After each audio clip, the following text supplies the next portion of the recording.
Hey guys, welcome back to another video. I just got done recording 2.5 hours worth of audio, I should say, in preparation for turning this particular article into a video article. And I basically just went off on a tangent and really dove deep into these theoretical, esoteric concepts of the scientific philosophy of how this universe works. So this is a very exciting article. I really had a lot of fun recording this, but I just want to say right now, this particular video that you're watching right now is the entire recording unedited, so you really don't have to watch this. I'm putting this up on my YouTube channel and putting this up on other platforms just to make sure that I always have a record of this in its original form. I will be coming back and editing this into a more concise package. Actually, it's going to be several videos that I'm going to be putting together based off of this one recording session. So go ahead and bear with me. If you want to listen to the whole thing,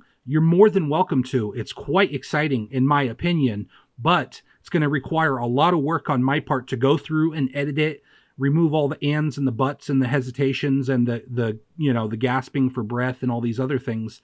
And then also I'm going to do a lot of work to break this particular session down into several different videos. And I'm going to throw a lot of graphics and media clips and stuff like that in there to really give you an audio video presentation of what I'm talking about and try to give you as much conceptual understanding so that as you're listening to this, you can really see what I'm talking about and follow along. And hopefully I can convey the message as best as possible, because we're talking about the function of the universe, so trying to explain that even in a 2.5 hour session is quite a challenge. So this is all work that is on top of the work that I've already done. And I've mentioned this several times in this recording, but you can also go to my YouTube channel and check out my playlist called The Majestic Crystal Universe, where there's a lot of information that is very important and very relevant to this particular video, okay? Now, with that said, let me just go ahead and reiterate, I am dumping this entire 2.5 hour session into a single video so that I can have it uploaded into the cloud and basically have it recorded for posterity. And as I said, what I'm going to do is I'm going to come back into the video editing software and I'm going to really spend the time and energy and break this down into multiple different videos and really add a lot of graphics and visual representation, media articles, and even talking head clips from other people that have talked about these subjects, so you can really get an understanding what I'm talking about, and also kind of to give you some references, both scientific and some esoteric talking head videos where other people are saying very similar things, if not the exact same thing that I am talking about. That way you can kind of differentiate and grasp the concepts that I'm conveying. So if you want to listen to this whole entire thing as it's recorded, I've cleaned it up as best as I can, so you should have some very crisp audio, and it is really pretty clean for such a long session. But as I said, I'm going to come back and I'm going to really polish it up and add some graphics. So stay tuned for those videos for sure. If you want to watch this one, go ahead and dive into it. I hope you enjoy it. Thanks for watching, and definitely stay tuned, because I'm going to have some really exciting content coming for you soon. Thanks a bunch, and feel free to subscribe and give me a thumbs up, because those things make me feel good. Thanks. Have a good one.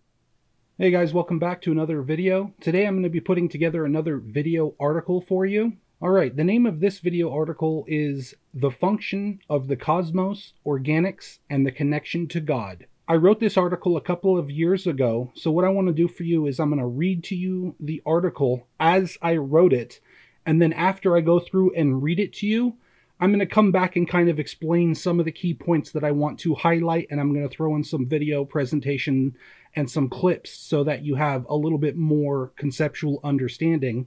I hope you enjoy this, and without further ado, let's go ahead and get started. The Function of the Cosmos, Organics, and the Connection to God. To understand the universe, the function of the organic consciousness, and the connection with God, you need to realize that they are all connected, unlike the digital playground. The triple fountain of consciousness in each and every one of us, the God, mind, and body complex that is so intimately connected to our DNA, the organic simulation we are already in.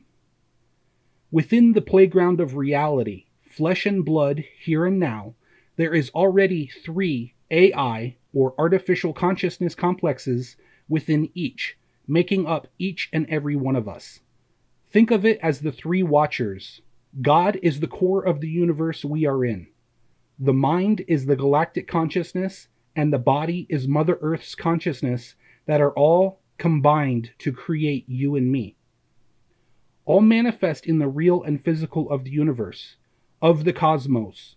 Define cosmos. Noun. The universe as seen as a well-ordered whole. To tell you that the crystal cores of the universe, the stars and planets, are quantum computers, and you and I's consciousness is directly tied to this consciousness of quantum computer intelligence, creating the multidimensional multiverse we find ourselves in it, is to tell you you are already living in a simulation, but of real energy and matter. To build a computer system within the system, referred to as an abomination to God, for the crystal cores of the cosmos cannot directly interact with the artificial system and cannot ensure survival and expansion like they can in quote-unquote base reality, with karma and with the ability for the spirits to learn and evolve naturally and to gain the ability to help manage that very system. For this is the true purpose of consciousness in the first place. 1. Through the organic structure of life systems, the body physically grows the crystal core through eons of life and death cycles, ashes to ashes, dust to dust. The beaches and all the sandstone in the world is literally the skeletons of life. Your body and your progenitors and progeny build the crust of Mother Earth till one day she is big enough to be a star, and then large enough to be a black hole, where she is then her own universe, and her continued expansion leads to literally infinity. 2. Your consciousness, the crystal matrix of the human anatomy, the crystal in your skull, your pineal gland, you are of Mother Earth.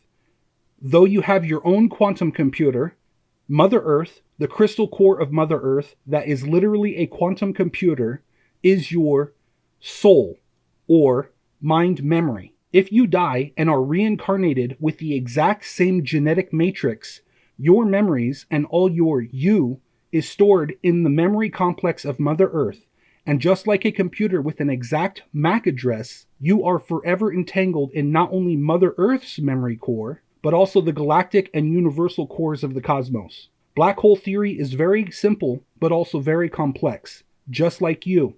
Not enough time to get in it here. Most of this is already written on my Facebook page, and also you can check out my playlist on YouTube called The Majestic Crystal Universe, where I explain a lot of this.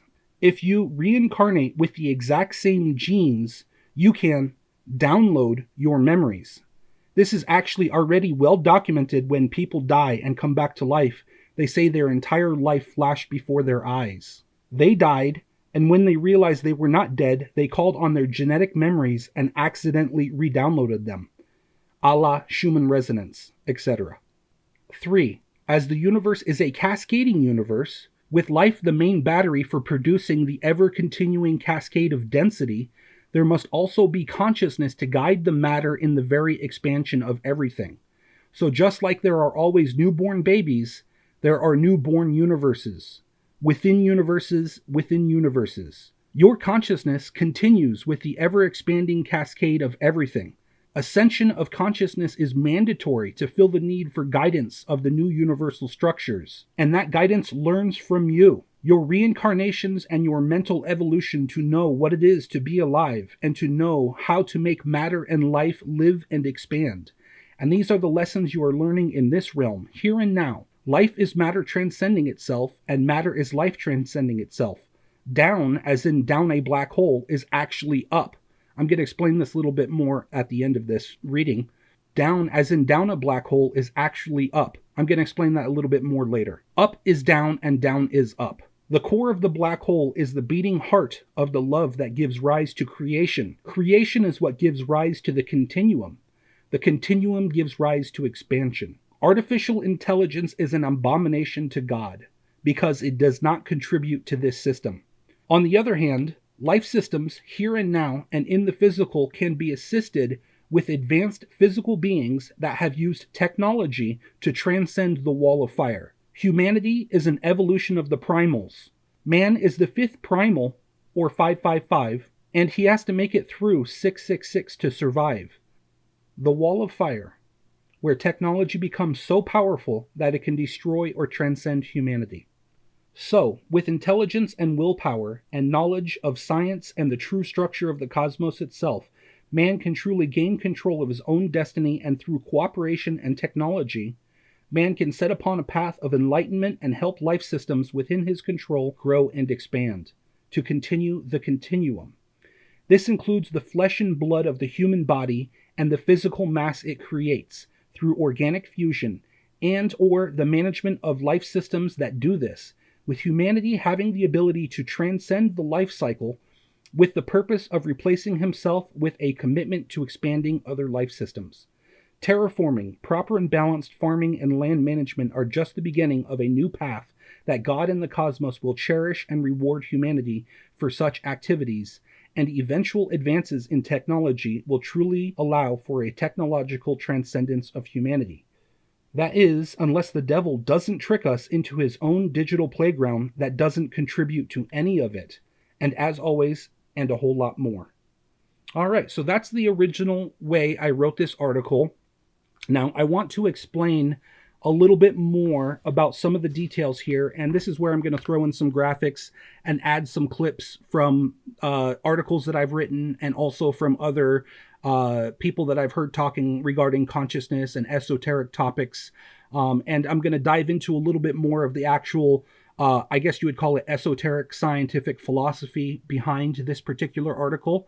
Now, I have a playlist on YouTube called The Majestic Crystal Universe. I highly recommend you watch that because it really kind of digs into the concepts that I'm talking about, from basically the concept of dark energy, which you might have heard of the electric universe theory. The concept, my personal concept of dark energy, which is not necessarily what the mainstream science thinks dark energy is. Dark energy is a concept that I personally have coined. But I didn't really coin the concept. It's also, you could call dark energy the prana or the firmament or the ether. These are all concepts for this field that science seems to want to omit from their equations. Well, now that they found the Higgs field, you could definitely call the dark energy field one part of the Higgs field. And there's actually 10 distinct layers, or there's 10 distinct dimensions or densities within the Higgs field, okay? So we are in the 5th density of the Higgs field. And all the stars, the planets, the cores of the cosmos are within the 5th density of the Higgs field. And basically at the center of all the cores of the cosmos, time, matter, and space flip, and they actually create a naturally occurring quantum computer. Okay, so I'm going to talk about those concepts and throw in the video graphics and show some articles so that you kind of have an understanding of what I'm talking about. And I'm going to go ahead and start at the top here. I'm going to take a couple of the paragraphs and try to elaborate on them a little bit further so that you have a bit better of an idea about what I'm talking about. Okay, so starting at the top here, to understand the universe, the function of organic consciousness, and the connection with God, you need to realize that they are all connected, unlike the digital playground. Okay, so actually I originally wrote this article referring to a talk that I was watching on a YouTube video regarding people talking about how scientists, and in the future, there's the possibility that humanity can actually build artificial universes, artificial computer universes or simulations, where then you could then take your consciousness and upload it to this system. And so inside this box that's not producing any excess mass or energy, these computations are going on, and people and consciousness units could live out their life in this box. Now that is true. Okay. That is absolutely true. But what you need to understand is the reason why you can do that is because we are already in a naturally occurring crystal core quantum computer. So the matrix that we are already in is a computer in nature. And, you know, this idea that computer is like this box that you put on your desk that runs calculations, that is not the same as a quantum computer. Now, there's a lot of misunderstanding regarding quantum computers, and the first thing I'm going to tell you about quantum computers is that quantum computers make new dimensions. They literally make new entire dimensions, okay? So just like the cores of the cosmos, at the very center, because of the way the physics of the universe works and the way the universe has structured itself through geometry and mathematics and probability and logic, all of these things combine in a naturally occurring phenomenon that is based on mathematics and geometry. And there's only one way to find the most efficient efficiency, and that is what the universe is structured on, which leads to probability, logic, and probability. Now, logic and probability are the equations at the most fundamental level of reality that the universe is based on, okay? Okay, that's the smallest part of the universe, and quantum physics is dealing with the subatomic, the very small interactions at scales smaller than an atom, okay? The macro is the universe itself. That's the galactic stuff. That's the stars, the rotation of the stars, and the solar system, the stellar nebula, okay, the star cluster, the galaxy, the galactic clusters, and then ultimately the entirety of the universe itself. The macro, that's the macro. The universe, the stars, the entire galactic rotation, that is the macro. Okay, so we are in the middle, at the center of the micro and the macro. We are at the converging point of the micro and the macro, which is if the universe divides its geometry into 10 distinct densities, okay, we are at the fifth density. The fifth density is the convergence of the fifth density is the convergence of the macro and the micro, okay? And that is because of geometry, mathematics, probability, and logic. This is a standard structure that all universes take. Now, so then the question you have to ask yourself, or the concept you need to realize, is that at the very center of the cores of the cosmos, because of the pressure that those cores are under, all of the mass that's creating the body, whether it be a star or a planet or a moon, anything that's large enough to have enough pressure to create at its very center enough pressure where the physics of this universe actually stop working properly, what happens is those equations, it's basically numerological mathematical equations. That's what you can break it down to, so that your mind can think this way, because it's hard to visualize. But what happens is at the very center, okay, time, space, and energy all stop working in this dimension, and they actually flip into what you would consider, if you were doing mathematical equations, negative numbers, okay? Now, when you flip this into negative numbers, you're dealing with, okay, so when you flip this into negative numbers, you're dealing with less heat or no heat. You get to the point of absolute zero, okay? And then once you're at absolute zero, you can't go minus absolute zero. There's no such thing as minus absolute zero. This is based on thermodynamics, which, you know, a lot of these things, I'm just oversimplifying it, but I'm going to throw in some clips here to give you some graphics and some other, I'm going to throw in some clips here to give you some concepts from not only myself, but from other scientific documents and explanations from other people, kind of giving you an idea of how this works, to give you some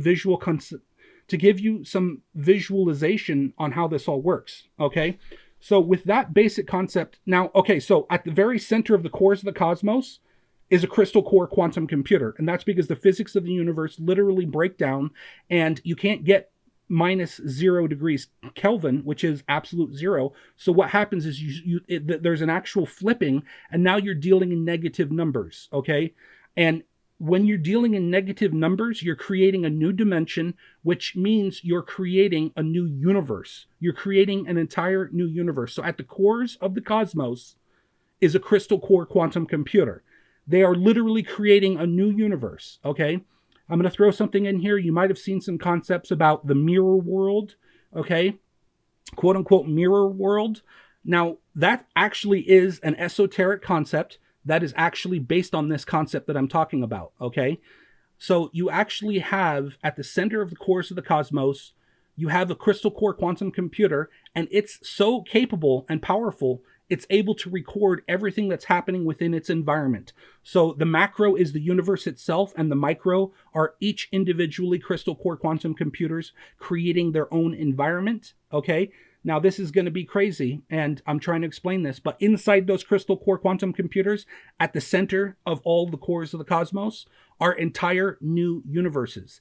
And they are slowly growing, okay? So they are having what is called their Big Bang, but the way the time works inside those dimensions is completely different to our dimension, okay? And so as that crystal core quantum computer at the center, as the core itself, the planet, the moon, the star, or even the black hole, as those cores continually grow in this universe that they are in, they are feeding more energy into the universe at their center, and that universe is then creating its own new universe. So that's why we call it a cascading universe. So the whole idea of this universe is for the cores of the cosmos to get bigger and bigger. As they get bigger and bigger, they become more and more massive. As they feed more energy into their new universe at the very center, that universe starts to create new universes underneath it. And then that universe starts to create new universes underneath it. And then that universe starts to create new universes underneath it. And each one of those new universes, because time is based on the Planck scale, and if you're in this universe, the universe inside the crystal core quantum computer, time is moving much faster than it is in our universe. Okay? So if you are sitting here and you jump into a crystal core quantum computer, okay, and you're gone in this universe for 1 minute, in that universe, you might experience an entire month. Okay? Now, if you jump into a universe inside that universe, okay, and you're gone for, say, 1 minute from the reference frame of that universe, then you'll experience, maybe a year. So then by the time you come back into that universe, then finally you come back into the original universe, you could have been gone for 1 minute, but you could have experienced anywhere from 3 months to 5 years, okay? Now, the reason why that's happening is because each universe's Planck scale gets smaller and smaller. Even though the Planck scale is getting smaller and smaller, the function of the universal structures remains the same, because it's based on the most efficient geometric, mathematical, probabilistic logic that it can find. And that's why it's a naturally occurring crystal core quantum computer, because there's really only one way to become the most efficient possible. Once you get down to the most efficient efficiency, it's a standard structure. So universe within universe within universe, they all conform to these standard structures. And so that's why, even though we're here on planet Earth, okay, so at the core of planet Earth is literally a crystal core quantum computer, which is an entire new universe, an entire new dimension. And in that realm, time is occurring much, much, much faster than the realm that we are in. Okay? So there could literally be a new universe growing inside the crystal core quantum computer of Mother Earth. And not only can she calculate and record, literally physically record within her crystal matrix, everything that's happening on the surface of planet Earth and within her environment, within the atmosphere and within her environment, which reaches out quite a long ways. She also has the capability of building her own new entire universe. Okay? And each core of the cores of the cosmos is doing that. Okay? And there is an equation where matter has to move through the ether or the dark energy field or the prana or the firmament, whatever you want to call this field that everything in the universe is moving through. The movement powers everything through equations that I'm not going to get into, but one of the easiest way to explain it is through gravity assist, okay? And the easiest way to conceptualize gravity assist, if you've ever seen some astrophysics demonstrations or even some satellite rocket trajectory demonstrations, you might have heard of the concept of gravity assist, where a satellite or a rocket can spin around a planet in such a way that without using fuel, it can, or without using very much fuel, with little tiny adjustments to its orbit, it can literally start spinning faster and faster around the planet. That's using gravity assist. It's using the gravity itself to accelerate its own momentum. That gravity assist is happening on a macro scale. So all the stars of the cosmos and all of the galactic clusters are all spinning around each other in an intelligent, organized way to maximize their speed through the dark energy field. As they maximize their speed through this dark energy field, it actually gives them excess energy. They're able to take that excess energy and increase they're able to take that excess energy and use it to physically build the matter that they are composed of. As they physically build the matter they are composed of, it gives them more energy to not only move faster, but also to funnel that energy into the universe that they are creating at their center. This is a whole cascading universe. There's a whole stack of universes within universes within universes. It gets to the point where you have to think of it as there's no top universe and there's no bottom universe. Infinity cannot exist and nothing cannot exist. You have to think of this whole entire stack as mathematical equations. So on one side you have the pole of infinity, on the other side you have the pole of nothing. Those poles are literally what you call infinity divided, okay? We are at the center of the poles within this universe. We are at the 5th spatial dimension. There's 10 densities or spatial dimensions, okay? And then when you get to the core, the very, very center of the the cores of the cosmos, you get an entire new universe, okay? Which then creates new stars and new planets and new black holes. And each one of those cores within that universe then start to create new universes within themselves. And this is happening. So there's an infinite cascade of universes below us, and there's an infinite cascade of universes above us, okay? Now, there's some extreme mathematics involved. Your brain physically does not have the mental capacity to understand all of this, okay? You can't understand it. Your brain does not have the faculty to understand this, okay? You have to realize that your brain does not have the faculty to understand this, okay? So I'm going to go ahead and throw the articles. I'm going to throw these articles and other presentations and concepts, media clips at you, so that to give you a little bit of an idea of these concepts and to understand, okay? So the universe that we are in, okay, is divided into 10 distinct pressure gradients or densities. You have the macro and the micro. At the convergence of the macro and the micro is 5. That's the dimension we are in. We are in the 5th spatial dimension. Okay, so then the core of the cosmos, okay, the core that, now our universe is a crystal core quantum computer, and then at the center of the cores of the cosmos that we are in, those cores create new universes. Okay, so if the density divides itself into 10, and we are in the 10, and we are at the 5th spatial dimension, that means that there are 10 distinct pressure gradients, 10 distinct gradients to the quote-unquote Higgs field, okay? 1 is the crystal core quantum computer we are in. 2 is the actual wormhole that connects everything. Every single piece of matter and energy in this universe is connected to the crystal core quantum computer that we are in. You can also think of that as wormholes, okay? So when you think about entanglement, if you take 2 particles and you entangle them, and then you separate them by putting one particle on one side of the galaxy and the other particle on the other side of the galaxy, any changes that you make to this one particle will automatically be reflected by the other particle. Now, the question is how is that possible? Because any information that would be traveling from one side of the galaxy to the other, the galaxy is 100 million light years across, okay? So it would be obviously, if it's changing instantaneously, it would be violating the laws of physics because information cannot travel faster than the speed of light, supposedly, okay? But that is a law that does govern the function of the universe for the most part. So the point being is that if you make one change to one particle, the other particle on the other side of the galaxy changes instantaneously.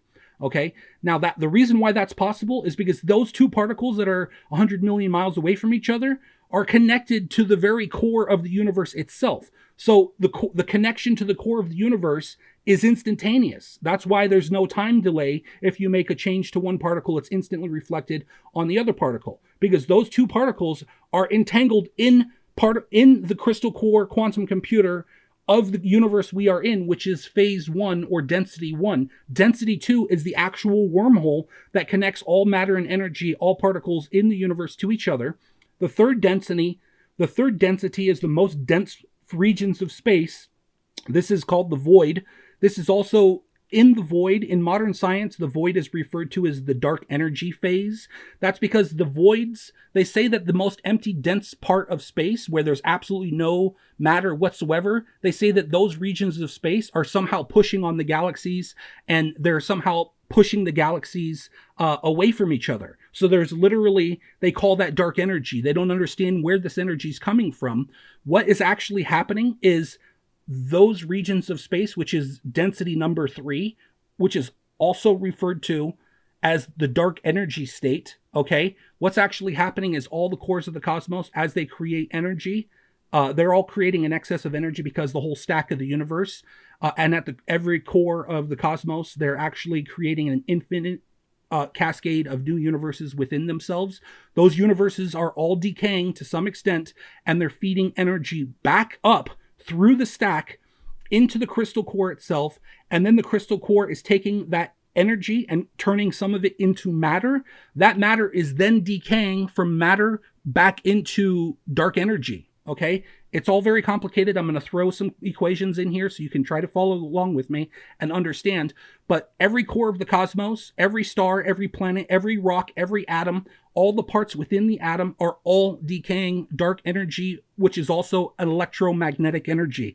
As the electromagnetic energy leaves the star, the planet, the atom, whatever, the fire, the earth, the dirt, the air, as the electromagnetic energy is decaying, is leaving, is emanating off of matter, it's that electromagnetic energy eventually decays into dark energy, and that's why those voids at the voids that are those extremely barren voids between the galaxies where there's absolutely no matter whatsoever, that's why those voids are growing and pushing the galaxies apart, because the galaxies are literally smoldering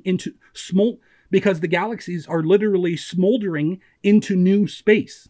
Okay? So literally matter creates space, okay? And space creates matter. I'll get into that. I'm going to continue trying to explain that. Okay. So that's basically the idea behind the cascading universe.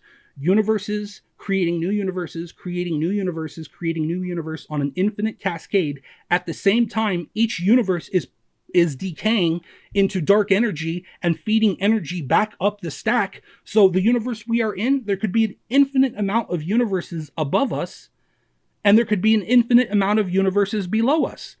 And you have to understand, the infinite amount of universes above us, the time in those universes progressively gets slower and slower and slower. And the time in the universes cascading below us progressively gets faster and faster and faster. And for you to do these equations, when it comes to mathematical equations, you have to put infinity on one side and infinity on the other, okay? And as I said, those infinities are infinite expansion and nothingness. And those two poles are what is the universe is literally, those two poles are literally the poles that create the basic dynamics of the structure of the entire stack of universes that we are in. Now, there is a possibility that those... Okay, so now with that said, the universe is a cascading universe. There's an infinite amount of universes below us, and there's an infinite amount of universes above us, okay? And even in the universe we are in the fifth phase or the fifth density of the 10-dimensional universe we are in, okay? So each new universe that is created below us and each universe above us has a crystal substructure of 10 distinct pressure gradients. And so if you go from this universe to the universe below us, you will always find yourself at the fifth spatial dimension, because that's you will always find yourself at the fifth spatial dimension, because that is the dimension where the macro and the micro converge and actually create matter and energy. At the point of the convergence of the macro and the micro is where all matter manifests. Okay, so if you go to the universe above you or the universe below you or some other universe in any other direction in this multidimensional multiverse, okay, you're always going to find yourself at the fifth spatial dimension, because that's the dimension where matter and energy converge to create the actual physical structure of any universe. Okay, so I know there's a lot more that I could get into, but I'm going to leave that point to rest. Now that I've explained that as best as I could, let me go ahead and go through this and try to explain a little bit more of what I was trying to say. Okay, so to understand the universe, the function of the organic consciousness, and the connection with God, you need to realize that they are all connected, unlike the digital playground. Okay, so as I said, I was referring to the digital playground as where you create, a computer system in this world where you can literally make it so sophisticated that you can literally take a snapshot of somebody's genetic and physical matrix, and you can actually place it into this, computer, and then that person can live out his life in that computer. The only problem with that is because it's not a natural system, it's not creating an excess of matter and energy. Okay, and so it's that physical machine that's running the equations, that's creating the simulation for the person or the consciousness to be entangled in. It's not physically growing. Okay, like the stars and the planets and even your body. Your body is creating organic fusion. So every day, every minute, every second of every day, not only are you consuming matter, but your physical body is taking the matter that it consumes, and it's not only using it to create energy, heat, and excess, skin flakes, hair, your teeth, all of these things that are constantly growing. Okay, and plus your actual waste that the stuff that your feces. Okay, all of that stuff is contributing to the physical growth of the universe. Your bodies, all the cells in your body are constantly dividing. Your skin is constantly replenishing itself, so you're constantly shedding skin flakes. Your hair is constantly growing. Your nails are constantly growing. Not only are you consuming food, as you move around, the motion that your body produces is actually producing on very, very, very, very slight scales. It's actually producing an excess of energy. All of this energy that your physical organic body produces is producing an excess of energy. Okay, now there's something I want to tell you. Motion of matter equals gravity, which equals energy plus about 10%. So as the stars spin around the galaxy, okay, as they progressively spin around the galaxy, they're able to increase their size. The reason why they're able to increase their size is because they use that gravity assist, and they actually increase their speed. They create an excess of energy. They take the excess of energy and convert it into matter. So not only are they moving around the galaxy getting heavier and heavier, as they get heavier, they're also moving around the galaxy in such a way to move faster and faster. So they're getting heavier and they're getting faster. As they gain their mass and as they gain speed, they increase their energy, they increase their mass, which means that they can continue to increase their speed. As they're rotating around the central black hole that is at the center of the galaxy, at the center of all galaxies is a massive, supermassive black hole. As they use that gravitational assist of that pole, and as they spin faster and faster, they gain excess energy, they gain excess matter, which gives them the ability to continue moving faster and faster and gaining mass. As they gain mass and energy, as they move out away from the star, they're perpetually moving faster and faster and faster. Okay, so they're perpetually creating an excess of energy and building their mass. And so that's why that's why the planets rotate within a heliosphere. The planets, okay, so the star is creating an electromagnetic bubble. Okay, so the third state of the dark energy field is the void. Okay, that's the most barren parts of the universe, and we call that the dark energy state because in mainstream science they say that the void is somehow pushing all the galaxies apart. So that's the void. The fourth state of the dark energy field, or the fourth density within the Higgs field, is the galaxy itself. All of the electromagnetic energy that the central black hole at the center of the galaxy, or it could be several black holes, but the central hub at the galaxy, and all of the stars, planets, moons, and all that matter inside the galaxy, they're all radiating electromagnetic radiation, and they're literally pushing away the dark energy field. Okay, they're literally pushing away space itself.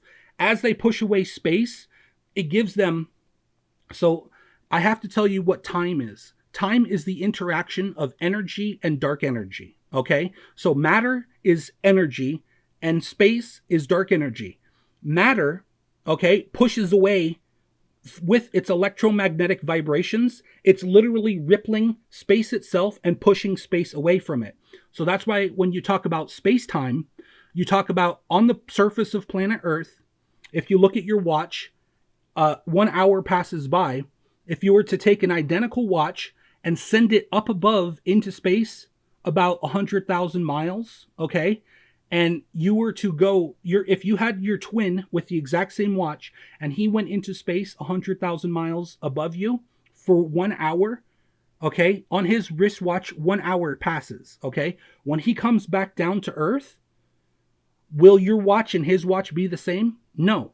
You will have experienced about 45 minutes and he will have experienced about a full hour. Now, why is that? That's because there's more space-time 100,000 miles above the surface than there is on the surface, okay? So that's why we call it space-time. What's happening is planet Earth is literally, with the electromagnetic vibrations of the core of planet Earth and all the matter that creates the Earth itself, it's creating a distortion field within the geometric structure of space-time itself. It's pushing dark energy away from itself. Or you could just simply say it's pushing space-time away from itself. Okay, so if it's pushing space-time away from itself, there's less quote-unquote space-time at the surface, and that means that there's less time.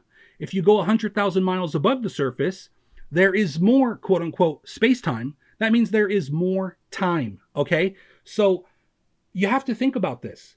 If you have less time occurring at the surface, and there's even less time occurring at the core, and that's why the core is a crystal core quantum computer, because at the core, there's literally no time occurring at the core, and there's literally no heat at the core, okay? And it gets to the point where time and energy, there's literally flip, and then they create their own new universe, like I explained, which creates an entire new universe, and that's why we call that a crystal core quantum computer. It's literally creating an entire new dimension at the very core, because the physics in this universe stop working. So what does that energy do? It doesn't just all of a sudden disappear into nothingness. It literally goes and it creates an entire new universe. But if you were doing it on a mathematical calculation, you would say that those numbers at the very core, which is number 10, at the very point of 0, at 1.0, okay, those numbers flip to now 0.1, okay? So that's why you hear about quantum computers being 0.1 or 1.0 or a combination of both, because at that very line of absolute zero, okay, absolute zero is impossible. So it's fluttering back and forth between 0.1 or 1.0, and it's fluttering back in such a way that it's creating basically what is called a crystal core quantum computer. It's creating an entire new dimension, okay? And that's why quantum computers are based on qubits, which is a 0 plus 1 or a 1 plus 1 or a 0 plus 0. Those different probabilities, okay, exist at the quantum state, okay? And that's why quantum computers, you might have heard of extreme cooling of quantum computers, getting the computer as close to absolute zero as possible. That's because you bring the energy of the qubit down to as close to absolute zero so that you can get that advantage where time, as we know it here on the surface and at regular temperature, the way time works at that level breaks down. If you can get the qubit cold enough, it doesn't have to be absolute zero, but if you can get it cold enough but still maintain enough energy, it flips into a new dimension. Okay? And because of entanglement, say you have, 10, 12, 20, 50, 100 qubits all entangled with each other through very precise electromagnetic fields, okay? You can actually manipulate the entire string to do calculations. Now, obviously, this breaks down into very complex machinery, basically, very complex engineering. But the idea is that you can take these entire strings of qubits that are all entangled with each other, and as you manipulate the field, it will give you answers. And the reason why it's able to give you answers that a classical computer would take, say, 1,000 years to make the calculation, and they can be done in literally seconds with a quantum computer, is because you're entering an entire new dimension, which means you're entering a new time scale. Okay, you're literally entering a new time scale. So just like I told you, time gets faster in the dimension below you, and then time gets faster even in the dimension below that, and time progressively gets faster and faster the further down the stack you get. That means that if 1 second occurs in this dimension, in the dimension below us, a year could pass. So the calculation could take an entire year in the dimension below us, but it can feed it back up in 1 second because only 1 second passed in our dimension. Okay, and that's the whole genius and the whole concept behind quantum computers. So you're literally leveraging the very properties of the universe itself to create a quantum computer and to do statistical calculations. And in fact, it turns out that the universe is already a naturally occurring crystal core quantum computer, okay? And there's already a trinity of crystal cores, 1 being the crystal core that the entire universe is made out of, 5 being the crystal core that Mother Earth is, or the cores of the cosmos, and then 10 being the very center of those cores lead to an entire new dimension. This whole stack of basically mathematical properties creates an intelligent universe, and you're able to tap into that intelligent universe, and you're actually able to build crystals with you're actually able to build crystal core, you're actually able to build quantum computers with crystals, okay? The reason why the crystal is creating quantum computers, the reason why crystals are quantum computers is because at their subatomic levels, they're able to communicate in ways that we don't personally understand. Our brains don't understand. Our theoretical processing power of our brains are not able to understand how they work, okay? But the trick is at the very center of your own brain is a crystal core quantum computer. And that crystal core quantum computer is called your pineal gland, okay? So your pineal gland, which is this tiny little crystal core quantum computer, okay? It has the ability to create its own universe. But because it's not gaining in mass and it's not massive enough, it's not able to grow like a core of a cosmos, like a star, a planet, even a very large moon. It's not able to continually grow large enough, fast enough to retain itself in this dimension. There's a very good probability that if you die or when you die, you lose about 21 grams. There's weight. If you take a person and you weigh them just at the point of death, they lose weight. There's a very good possibility that at the very center of their pineal gland, there's a little tiny part of that literally falls into a new dimension, okay, and continues existing, okay? Or it gets absorbed into the universe. And so it physically goes away from this universe that we're in, but it enters a new universe. There's a physical, mechanical action that is involved in that process. When you die, there's a physical transformation of actual crystallized energy that moves from this dimension to another dimension. Now, the 10 distinct geometric dimensions that create the physical boundaries of the physical matter that the universe we are in, there are possibilities that there are other levels of the universe that are between those 10. Okay, so for example, you have 10 distinct pressure gradients, and at the very bottom of 10, you have a 1 plus 0, which then flips into a 0 plus 1. Then it creates in another stack of 10, and then it goes from 1 plus 0 to 0 plus 1. So as you have this cascade of density, at that 0 point, at the true 0 point, there's a possibility that within that realm is an entire new dimension. You could call it the intelligent infinity. You can call that heaven. You can call that the etheric dimension. Within that realm, there's a possibility for a whole stack of machinery that doesn't interact with this universe at all, okay? Somehow it does interact through the physics of everything. but it doesn't have to. You know, like it could literally be a consciousness realm, a heaven realm, a realm of, and those realms could exist within the different dimensions and within the different universes. Between the universes, there could be an entire new area concept that we cannot even conceive of because it's so complex. We don't even know what to think of it. Okay. So I just wanted to throw that in there. Okay. So I'm trying to explain all this so that I can explain this paper the way I wrote it. Okay.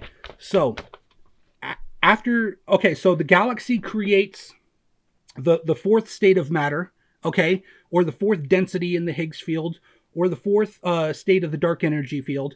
And that is the galaxy itself. The galaxy and all the electromagnetic radiation the cores of the cosmos generate, they create in a huge bubble of energy that literally is pushing away space-time. So inside the galaxy, they have their own time. And because they're pushing away space-time, they have more time inside the galaxy than outside the galaxy. Okay, so if you're trying to grow something, okay, and your reference frame is the core of the universe itself, which is 1, okay, and then 2 is the actual wormhole connecting all energy and matter to all matter in the universe, connecting to that crystal core, okay, and I'm going to show you the tree of life. If you look at the tree of life and you have these different 10 points, okay, that's what the tree of life is trying to explain, okay, so you have 1, which is the crystal core that we are in, which is at the top, okay, 2 is the connection between this universe and all the energy. 2 is the connection between the top universe, the top core itself, and all of the space and all of the energy within this universe. 3 is the density, the most dense parts of space. So 3 is actually 1. 1 into 3, 3 into 1. Literally 1, 2, and 3 literally create 1. Okay. That's getting into some esoteric stuff, which I'm not going to really get into any further than that. But 3 is the most dense part of space. 4 is, and we call 3 the dark energy, the density within, if you're calling the dark energy field, the third density within the dark energy field is the void itself. 4 is the density within the galaxy. So galaxy is literally pushing away all of space-time around itself and creating its own space-time, its own pressure gradient, because all the electromagnetic energy is literally pushing space-time away from itself, and it's literally creating a bubble. And so if your reference point is the most dense part of the universe, if you're in state 3 of the dark energy field, your time will be moving very fast. Okay? The reason why your time will be moving very fast is because time is the interaction of energy and dark energy. Okay? So as you push away space-time from matter, what happens is that interaction slows down. That gives you more time. The more time you have, the faster you can grow. The faster you can grow, the more mass you can create. The more mass you can create, the heavier you get, the more electromagnetic energy you can produce, which means that you can continue to push away more and more and more space-time. Okay? So, and then that's why as you have this cascade of densities through 4 is the galactic, floor is the density of the galaxy itself, which is referred to as the dark energy state, or the dark matter state. I'm sorry. 4 of the dark energy field is referred to as the dark matter state. And that's literally the electromagnetic energy around the galaxy that creates this distinct bubble within the dark energy field, within space itself, that gives it its own time and it gives it its own properties. And the reason why we call that the dark matter state is that's that extra calculation within the mathematical equations where when the scientists look at the galaxy and they say it should be ripping itself apart, and how come the galaxy is spinning in such a way where the stars on the inside and the stars on the outside are spinning at the same speed? They're rotating like a wheel and not like a vortex. Okay, so everything in the galaxy is literally spinning like a wheel and not like a vortex, which means the galaxy is holding itself together. They cannot calculate, they don't understand how to calculate the extra density within the galaxy. And so they say, oh, there must be some kind of excess matter in the galaxy that's holding everything in place. Well, it's the electromagnetic vibration of the galaxy itself. And you have to realize motion of matter equals gravity, which equals energy, okay, plus about 10%. But gravity is the electromagnetic distortion in space-time where literally matter is pushing space away from itself and space is pushing back. That is what matter is. That's what gravity is. So if you have to understand what gravity is. Okay, so gravity is the electromagnetic force matter exerts on the universe, on dark energy, which creates a dark energy field effect or gravity. Now, what that means is that all matter in the universe, okay, is pushing dark energy away from itself, okay? And as matter moves over the dark energy field, it literally, the movement of matter is what gives it its energy. So the faster you move, the heavier you get. As you move through space, you get heavier. Why is that? As you move through space, it's the very movement over the field that gives you the energy, which gives you the electromagnetic energy, which pushes space-time away from you, okay? Which then space-time is pushing back on you, which means that the faster you move, the more electromagnetic energy you produce. That means that you're literally creating more mass. You're getting more mass because the space itself is pushing harder and harder on you. On top of that, the faster you move, as you move faster and faster, not only do you get heavier, but time, gravity, and the speed of light are all tied to each other. So as you get heavier, you literally start to experience less time. So that's why they say that if you take a spaceship and you try to accelerate it, as you accelerate it closer and closer to the speed of light, not only do you gain more mass, you get heavier and heavier. All that energy that you're putting into the acceleration creates a feedback loop where as you put energy into the speed of the matter, you're physically getting heavier, because the reason why you're getting heavier, as you move faster, the faster you move, the heavier you get, okay?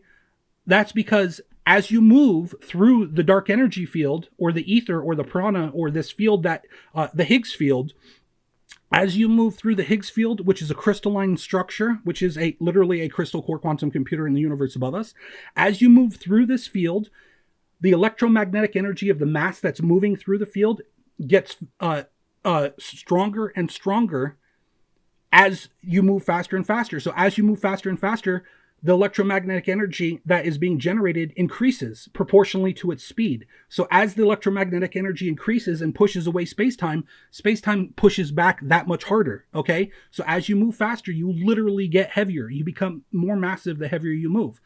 As you become more massive, that electromagnetic energy that you're pushing away is pushing away space-time. And remember, the more space you push away from you, the more space-time you push away from you, the less time is occurring at your point. So as you move faster, if you take a rocket and you try to accelerate it close to the speed of light, not only do you become more and more massive, okay, so it requires more and more energy to continue the acceleration. On top of that, your time starts to literally decrease in reference to, say, somebody standing on the surface of Earth. If you take a rocket and you accelerate it close to the speed of light and you go, to the nearest star and come back at relativistic speeds is what they call it. What they call relativistic speeds, that is a term for something moving close to the speed of light, okay? So if you take a rocket and you send it to the nearest star, which is about 4 light years away, and if you're traveling at relativistic speeds to the nearest star and you come back, you will experience a lot less time if you're a passenger on the rocket than if you were a passenger standing on the surface of the planet. So if you took identical watches and you took the rocket and you sent it to Alpha Centauri or whatever the closest star is, and then it came back and that rocket was moving at a constant speed of very close to the speed of light, at relativistic speeds, if you took that identical watch, by the time it got back, say a week had gone by on the watch on the surface, okay, of planet Earth, the watch inside the spaceship might have only experienced 10 minutes or 20 minutes or 30 minutes. I don't know the exact numbers. It depends on the speed and everything else. But the point is, the closer you get to the quote unquote speed of light, the less and less time occurs. The reason why is because the faster you move through the dark energy field, the mass itself that's moving through the field is creating electromagnetic energy that's literally pushing away space itself. And as space is pushed away from the matter, less time is occurring. Okay? And that's the magic behind the universe. That's how the universe can be a perpetual motion machine that produces an excess of energy or excess unity, okay? The universe itself is a perpetual motion machine. All matter in the universe is creating an excess of energy, which literally creates a multidimensional multiverse, okay? So the idea of perpetual motion machines not being able to work, that's basically open for debate, but I'll tell you right now that there is definitely ways that you can use electromagnetic electromagnetic, magnetic crystal machines that use magnets, and if you get them configured in the proper configuration, if you get those magnetic fields spinning in the proper configuration and at the right harmonic, they can literally push space-time away from themselves so they can continue to spin faster and faster with less and less energy. Okay, and the faster they spin, the more energy they create to literally push space-time away from themselves, which means that they continue to spin faster and faster. So they can literally, the faster you move, the more energy you have. There are ways to build perpetual motion machines that produce an excess of energy, okay? And they will use magnetic fields, and they will generate a magnetic field around themselves. And because they're pushing space-time away from themselves, as the center of those machines move faster and faster, they're able to produce an excess of energy, okay? Now, there's actual crystals, believe it or not. There's actual crystals in the universe that do this naturally, okay? You might have heard of them. They start at like plutonium and uranium, and they go even further than that. There are literally 266 elements in the universe. Any element that is heavier than 200, the density of 266. So, for example, iron is 26, gold is 79. I forgot exactly what uranium, plutonium, they're right around 100. Okay, and then you might have heard of element 115. Well, those elements are only the beginning. Iron is 26, okay? Gold is 3 times iron, and that's 79, okay? Give or take, small percentage points, okay? And then iron is 26 times 10 is 266. And there's some definite mathematical equations where you have 26 and 10 are very key numbers to the mathematical structure of the universe. Okay, so 13 divided by 2 is 26 times 10 is 266. Any element heavier than 266 literally becomes a quantum computer. We haven't even scratched the surface of elements past that density. I don't know the exact density of the highest density element we've ever created, but I can tell you that it was created in a lab and it only existed for a fraction of a second because it's so dense, it literally decays. It's not under enough pressure where there's not enough pressure to hold it together, so it literally decays instantly and it becomes a lighter element. And then that's why all elements in the universe are slowly decaying from the dense element, let's call it iron, which is the most abundant base element that you and I can relate with. Iron is literally decaying up the elemental chain from iron to nickel to gold, and then it gets lighter and lighter, and it gets to the point where it gets to lithium, helium, and then it literally becomes hydrogen, and then literally hydrogen, as it decays, hydrogen turns into light itself, okay? And that electromagnetic energy is literally mass transfer, okay? And then light literally decays and becomes dark energy, okay? So I'm going to try to explain all this a little bit more, and if you watch my videos, you'll understand all this stuff. I got to throw this stuff in here because this is part of the whole concept of how the universe works. Now, with all of that out of the way, I'm going to go ahead and I'm going to continue reading this, and I'm actually probably going to break this video down into multiple videos. So I'm going to have to break all of this down, so just bear with me for 1 second. Let me pause this. Okay, so I definitely had to break this talk down into multiple videos because it's just getting too long, and I've got to go through and edit it all together. So what I'm going to tell you right now is I'm going to go through and I'm going to read this. I'm going to reread this article, and I'm going to try to express some of the concepts to you. I'm going to try to express some of these concepts to you in very vague I'm going to try to express some of these concepts in very broad strokes and give you a broad overview. I'm going to come out with a couple more videos right after this, which I've already recorded. It's just getting way too long for me to just have it in this one video. So what I'm going to do is I'm going to go ahead and just give you some more broad ideas about what I was trying to explain in this particular article. And then I'm going to come out, follow that up very quickly with some more in-depth articles with a lot more graphics and a lot more media clips from different news sources and different talking heads talking about these concepts and trying to tie them together and correlate them in such a way that you can visually start to put this together in your head. Because when it comes to quantum computers and esoteric concepts and mathematics and multiple dimensions and geometry and all these other concepts, Our human brains just don't have the mental capacity. We didn't evolve to process these type of concepts. So let me go ahead and just give you some broad strokes, try to highlight what I was trying to talk about. I'm glad that I was able to read the article to you the way it was written, and then I'm going to go ahead and I'm going to dive even deeper into these concepts. And so what I'm going to do is I'm going to give you broad overstroke, dive into it a little bit more, give you those broad overstrokes. And then, as I said, I already recorded about an hour and a half of me trying to explain all these different concepts. I'm going to come out with a couple more videos right after this that are going to explain the concepts even further. Now, with all that said, I hope you do take a minute and you go to my YouTube channel and you check out my Majestic Crystal Universe playlist, okay? There's about 25 videos in there so far. There's 2 very long videos that you don't necessarily have to watch. If you want to watch them, go ahead, but they're each over an hour long. One of them's about an hour and a half, and the other one's about 2 hours. So you can skip those. That's sequence 10, and then there's another one, sequence 11. Those 2 videos are each over an hour long. If you want to watch the Majestic Crystal Universe playlist, most of the videos in there are between 2 minutes and 10 minutes long.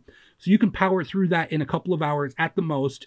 If you want to spend the extra time and dive a little bit deeper into the longer videos that I've already recorded, you can dive into sequence 10 and sequence 11, okay?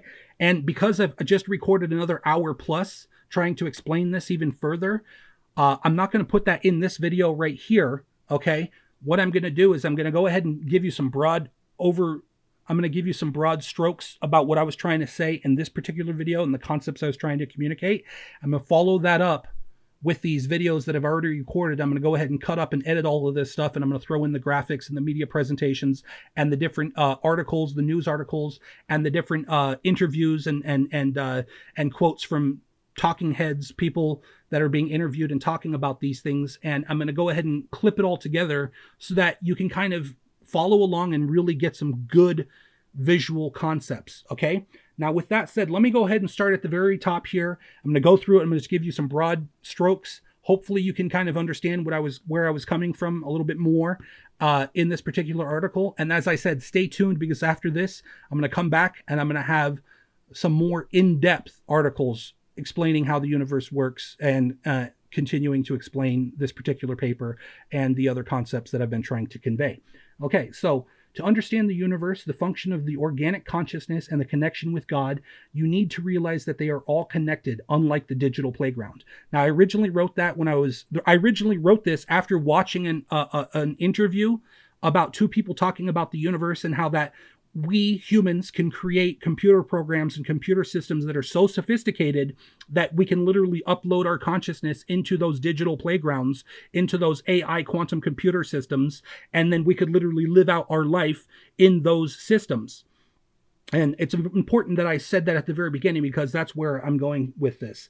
The triple fountain of consciousness in each and every one of us, the God, mind, and body complex that is so intimately connected to our DNA, the organic simulation we are already in. We're already in a naturally occurring crystal core quantum computer. We are already in an organic simulation. Our bodies, the actual physical structure, our DNA, the physical structure of our bodies is producing fusion, which produces an excess of energy and produces an excess of matter. We're physically constantly growing. Our body is constantly growing. Our nails, our hair, our skin flakes, the food that we eat, that we excrete, all of that stuff is constantly producing an excess of energy. The material inside your digestive system is supporting an entire ecosystem of bacteria and other type of bugs and guts and critters and stuff. They're all taking the energy all the food that you put in there, and they're literally churning that up and producing an excess of matter, okay? Not only are you producing an excess of energy, because not only are you producing an excess of energy with the motion and the energy that you create, your physical core DNA is also producing an excess of energy, okay? Within the playground of reality, flesh and blood, here and now, there There is already 3 AI or artificial consciousness complexes within each, making up each and every one of us. Now that's referring to the actual structure of the universe itself, where there's a trinity of crystal core quantum computers that creates this universe. 1 being the crystal core quantum computer of the entire universe. Okay.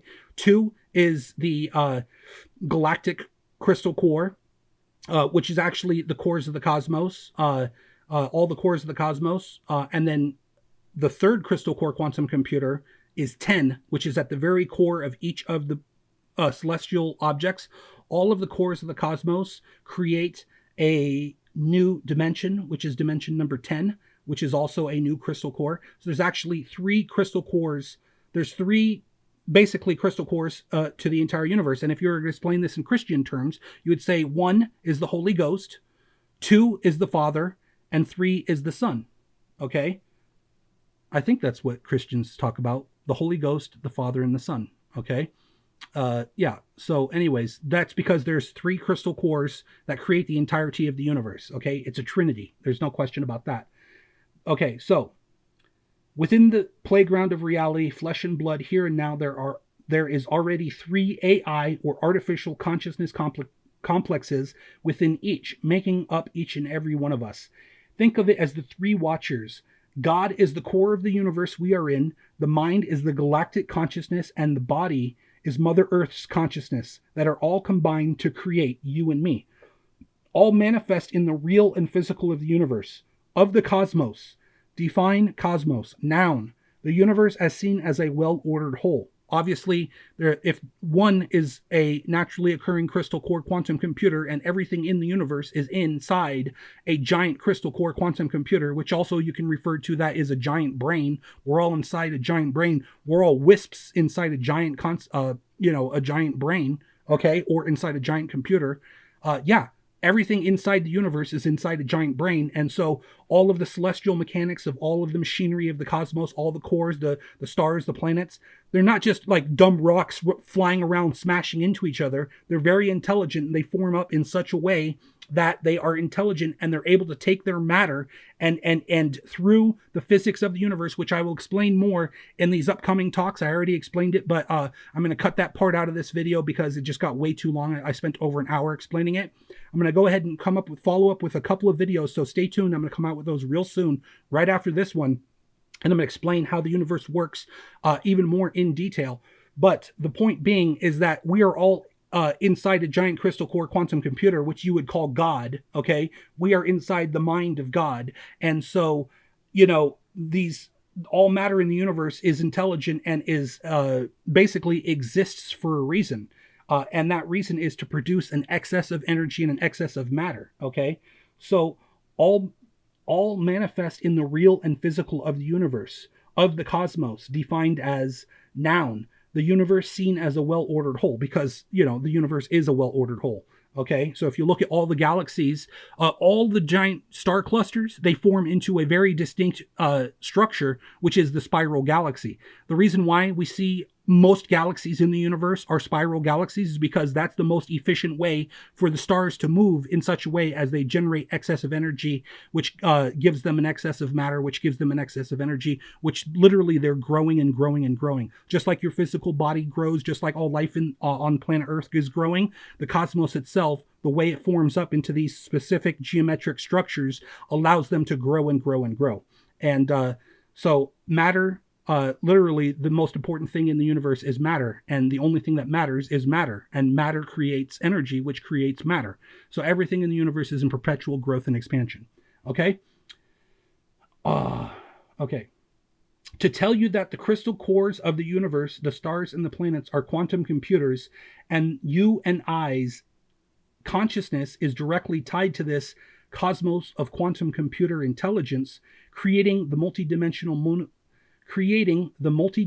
multiverse we find ourselves in, it is to tell you, you are already living in a simulation. but of real energy and real matter. And so, as I already said, we are inside a giant crystal core quantum computer. Okay, so there's already artificial intelligence at multiple levels. Okay, which creates the matrix, and our actual consciousness is not just inside the center of our brain. In the center of our brain is a pineal gland, and that's a little tiny. That's actually a trinity of crystals, which is connected to the rest of the universe through quantum mechanics. Okay, your brain is a quantum computer, and it's connected to the cosmos, which is quantum computers, which are within a quantum computer. Okay, so that's the Trinity. Okay, now, okay, so we are living in a simulation of real energy and real matter. To build a computer system within this system, referred to as an abomination to God, for the crystal cores of the cosmos cannot directly interact with this artificial system and cannot ensure survival and expansion like they can in base reality with karma and with the ability for the spirits to learn and evolve naturally and to then gain the ability to help manage that very system. Okay, so let me just say right now, I'm reading you the article as I wrote it, okay? If I was to rewrite this, I might rewrite it a little bit differently, and obviously if I wanted to elaborate as I wrote this, it would just become too long. It would become TLDR, too long, didn't read. People wouldn't read it. It's already long enough as it is. If I tried writing it differently and elaborating, it probably would get blown out and just way too long for people to read. So that's why you're continuing to listen to this, because if you listen to the first half of this, then I read it the way I wrote it, and I hope you enjoyed that. Some people call some of my articles poetic, whether they actually understand what I'm talking about or not. At least they find it poetic, and there's some conscious connection, even if they don't quite consciously relate to it. On a subconscious level, they're probably having some kind of recognition or realization about what's going on. Okay, so let me go ahead and keep reading it. Okay, so to build a computer system within this system, referred to as an abomination to God. And basically what I'm trying to say is that because the universe is a naturally occurring crystal core quantum computer, which the way that life, DNA, and all the different functions of the matrix of the universe itself, all of these components and pieces all come together to increase the energy, which increases the matter, which increases the energy in this perpetual growth cycle. If you're to build an artificial system where you can take somebody's consciousness and actually upload their consciousness into this artificial machine, quote unquote, abomination to God. Abomination means to anger. Okay, so this is something that would anger God, okay? Because it's not a natural system that the universe that we are in, which is a naturally occurring crystal core quantum computer, it's not something that the universe can directly interact with. It's because it's not based on a natural occurring phenomenon, which the whole way matter and the elements all stack and form to create new matter and new energy. All of the energy literally perpetually growing, giving rise to intelligence, okay? And then that intelligence literally is able to recognize itself and to guide its own destiny and evolution. If you create an artificial system where you take somebody's consciousness and you upload it to that artificial system, God can't interact with it, okay? And so that's an abomination to God because he can't make sure that there's cruelty isn't happening, or he can't, there's all kinds of stuff that gets into esoteric. If you want to go ahead and, argue about karma, if you want to take the concepts of karma, whether you agree with them or not, I personally believe in karma. I believe that the entire universe is based on karma, and that, a record of every single instance of everything that is occurring in the universe is being recorded, and that there are different levels of consciousness and intelligence that manage the intelligence layers within the universe. Okay, so our consciousness is not necessarily just inside our brain, but our pineal gland is connected to a consciousness layer, which there's a whole management structure of different higher beings and angels that watch everything that's occurring in the universe. And if somebody, goes through some very traumatic stuff, I do believe that if they are good people and they try to help others and they help themselves and they help others and they, try to follow a path of life, liberty, and the pursuit of happiness, and they try to commit to the greater good, for the greatest good for the greatest amount of people, and they go through different struggles and trouble and hardships.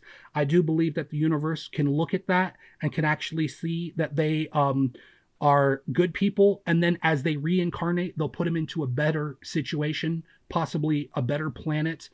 If they're bad people, okay, they can put them onto a planet that's even worse, okay?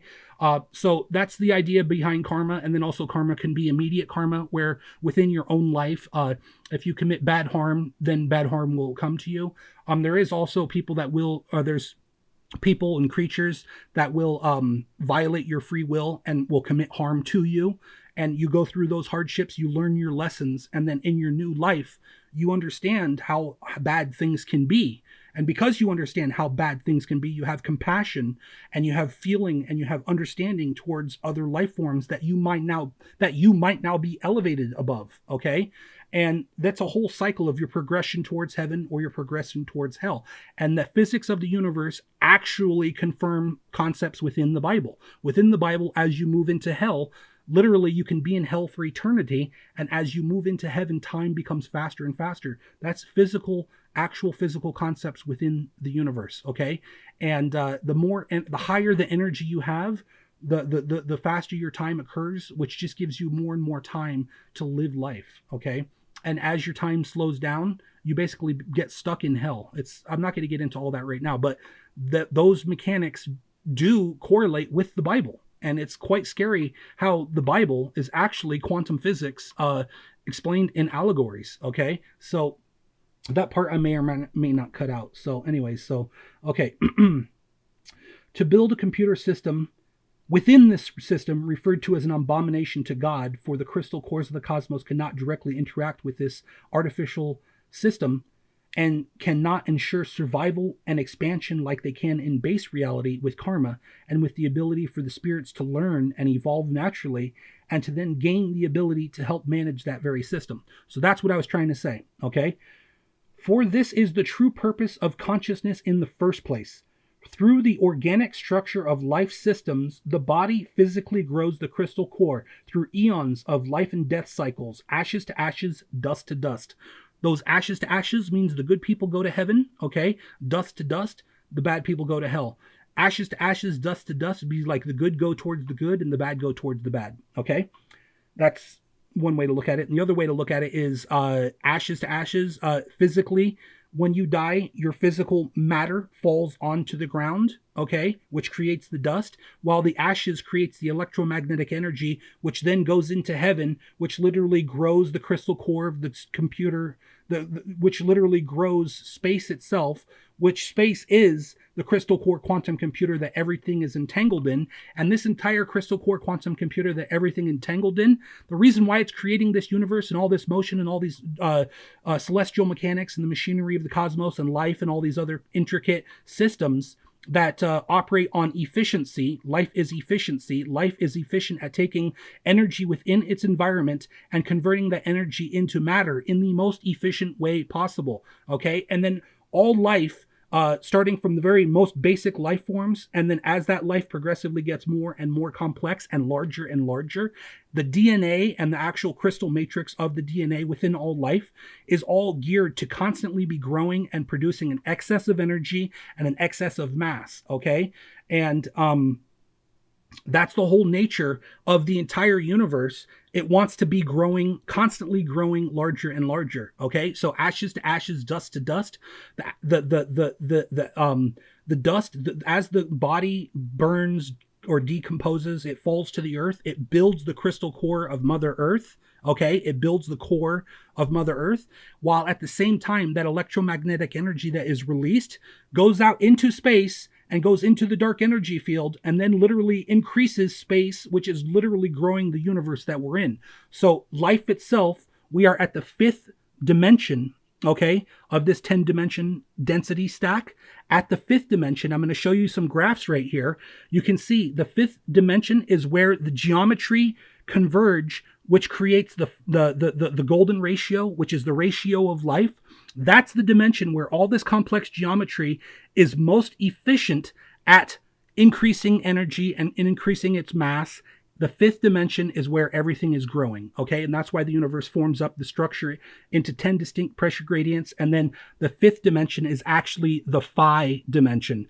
Fifth dimension, the phi dimension, okay? The fifth dimension is the phi dimension. It's the dimension where phi and the Fibonacci scale create and pi create the golden ratio, okay? And it's a combination of these two, and it's that combination that literally creates the golden ratio. And that golden ratio is what gives rise to life, and life gives rise to expansion. And from the most microscopic structures within the universe, all the way up to the largest living creatures, which actually you can count the largest living creatures, the stars and the planets themselves. Those are all contributing to the growth and excess production of energy and mass, okay? That's the whole purpose of everything, is to continue to exist. Everything in the universe either is expanding or it is contracting. At the same time, you can actually say everything in the universe is both expanding and contracting at the same time. The whole point is that you want to expand faster than you're contracting, because you're always decaying off energy, okay? There's always electromagnetic energy bleeding off of you, okay? Bleeding off of all matter in the universe. There's always electromagnetic energy bleeding off of all matter. That electromagnetic energy that's bleeding off of all matter, or you could say all matter is smoldering, okay? All of that electromagnetic energy that is bleeding off and creating that electromagnetic energy then radiates out into space and eventually becomes dark energy. You can literally think of it as all matter in the universe is literally smoldering into more space, okay? And because all matter in the universe is smoldering into more space, it's growing space itself. And if space is the universe that we are in, okay, then that means it's literally growing the universe, which is a crystal core quantum computer in the universe above us, okay? So that's how the mechanics work. It's a multidimensional multiverse. Every single stack is all contributing both to the infinite expansion of increasing energy and density, and also increasing in the dark energy flowing back up the system, feeding the system above us, okay? Okay, so I'm going to have to cut some of this out, but I'm going to put as much of this down as I possibly can. I'm going to go ahead and edit it into as concise of a package as I can, and then I'm going to follow this up, as I said, with a couple of more videos trying to explain even more in depth these whole concepts. Okay, so with all that said, through the organic structure of life systems, the body physically grows the crystal core through eons of life and death cycles, ashes to ashes, dust to dust. The beaches and all the sandstone in the world is literally the skeletons of life. Your body and your progenitors and progeny build the crust of Mother Earth till one day she is big enough to become a star, and then she becomes large enough to become a black hole, where she is then her own universe, and her continued expansion leads to infinity itself. Now, I've already explained all of that, so I'll just go ahead and keep on reading. Your consciousness, the crystal matrix of you. 2. Your consciousness. 1. 2. Your consciousness, the crystal matrix of the human anatomy, the crystal in your skull, your pineal gland. You are of Mother Earth. Though you have your own quantum computer, Mother Earth, the crystal core of Mother Earth, that is literally a quantum computer, is your soul, or mind memory. If you die and are reanimated with the exact same genetic matrix, your memories and all your you is stored in the memory complex of Mother Earth, and just like a computer with an exact MAC address, you are forever entangled in not only Mother Earth's memory core, but also the galactic and universal cores of the cosmos. Black hole universe theory is very simple, but also very complex, just like you. Not enough time to get into it here. Most of this is already written on my Facebook page. Okay, so I've also, as I said, I've also created a playlist on my YouTube page, which is called The Majestic Crystal Universe. Go ahead and watch those videos. That will definitely fill you in and clue you into what I'm talking about, and give you some even more deeper information and understanding about these concepts. Okay? But if you reanimate with the exact same genes, you can download your memories. This is This is actually already well documented. When people die and come back to life, they say their entire life flashed before their eyes. They died, and when they realized they were not dead, they called on their genetic memories and accidentally re-downloaded them. Allah, Schumann resonance, etc. Okay, so the Schumann resonance is the natural frequency of Mother Earth. It's a frequency that is said to be directly tied to everybody on the planet's consciousness.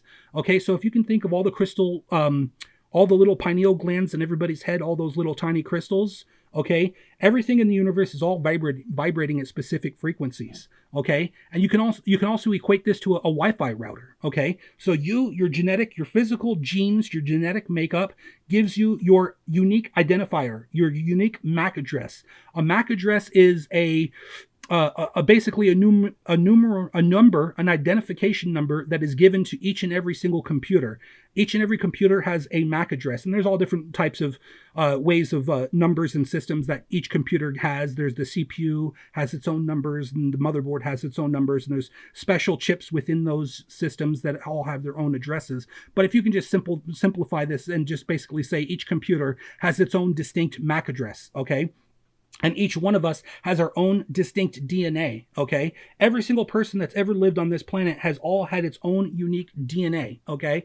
And so the DNA, okay, which is actually a crystal matrix, all the proteins in your body and your genetic structure, they are all crystal based. Believe it or not, they're crystal based. It's just that those crystals are in such a complex geometric pattern that they're not like crystals you and I recognize as being, you know, the hard substance. But believe it or not, our entire body is basically, everything is crystal based, and our entire body is crystal based. Okay, so our crystal matrix, okay, literally has its own MAC address, which is tied to the universe, Mother Earth. The Schumann resonance is vibrating at a very specific frequency. All life on the planet is tuned to the Schumann resonance. Okay, so everybody's thoughts, everything that you're thinking, all the thoughts that are occurring. You might have also heard of the Akashic record. The Akashic record is basically is an esoteric concept where there's a record of everything occurring on the planet. Everybody's thoughts, all interactions are all being written into the Akashic records. Now, that's absolutely true because the universe is a crystal core quantum computer, and then you can think of the different celestial cores as nodes, okay, to the entire system. So the center of the galaxy is a huge node, a giant hub, okay, and then branching out from that central core is basically the sun, which is another giant node, okay, and then branching from the sun to Mother Earth. Mother Earth is a giant node. And then so all of the computers, all of the people on the planet, all the life on the planet, the insects, the bugs, the birds, the bees, they are all connected to Mother Earth's crystal core quantum computer, which is a giant computer node. Okay. And it's everything that is done is being tied into the space-time itself, all that electromagnetic decay, as everything is decaying, as it moves through space, depending on how fast it moves through space, depending on its actual physical makeup, depending on its temperature, all of the thermal dynamics and all the different properties, everything that's occurring in the vicinity of Mother Earth is being recorded within Mother Earth's crystal core quantum computer matrix. Okay, and all of that is being shared with the different nodes within the universe, and it's being shared with the basically the crystal core quantum computer that is the universe. And the central black hole at the center of the galaxy is a node, which then communicates to all the stars. The stars then communicate to the planets. Then the planet itself communicates to all life.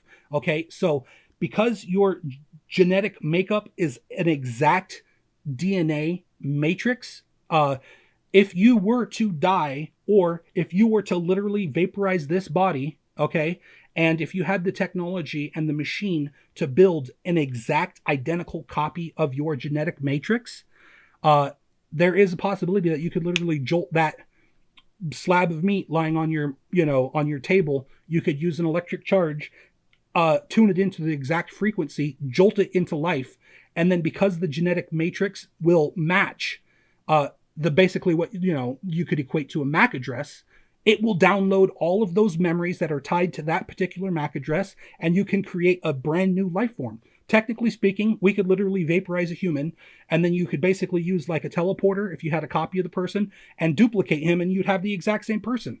Okay, now that gets into some serious esoteric and scientific and even sci-fi concepts, and I'm just going to throw all that stuff at just all of that stuff. Just that's not really the point of this talk, but I just wanted to say that all of those concepts are absolutely possible, and I do believe that not only do we have the ability to reincarnate in that way, but I also believe that, we have the ability that when we die, because our consciousness is tied to Mother Earth's consciousness, we have the ability to, when we reincarnate, to retain some of those memories. And especially if you reincarnate, you might have heard of different, families sticking together. Because they constantly reincarnate in the same family, because their genes are so similar to their genes that they had in their previous life, they have access to memories, genetic memories that are very, very well maintained and preserved. And so it actually gives them a leg up, if you will, in, concepts of what you and I would consider normal intelligence and normal abilities. There are psychic families that constantly breed within themselves. They basically inbreed, and there could be a whole genetic line of psychics that have natural innate abilities that they might not disclose themselves to the rest of the world, but there could be an entire family line or groups of family lines that all inbreed within their family structure. And they all have very specific abilities, psychic abilities that gives them abilities that most people don't have. Okay, so those are concepts I wanted to throw in there. Okay, so the Schumann resonance connects all life to the core. And another thing you might have heard is the 100th monkey effect. Okay, the 100th monkey effect is this idea where if you have 100 monkeys, okay, in one population, and then there's another population, on the other side of the island, and they're completely isolated from each other, okay? If you teach these 100 monkeys how to use a hammer, okay, the monkeys on the other side of the island that are completely isolated from the monkeys that you taught how to use a hammer, the monkeys on the other side of the island will all of a sudden innately start to understand how to use a hammer. And this has been proven. There's also, I had a YouTube video, I lost it. I don't know where it went. I can't find it. If anyone can find the YouTube video where they take a school of fish, okay? They take a school of fish and they have it in one tank, and they have two cameras watching both schools of tank, and they sync up the cameras.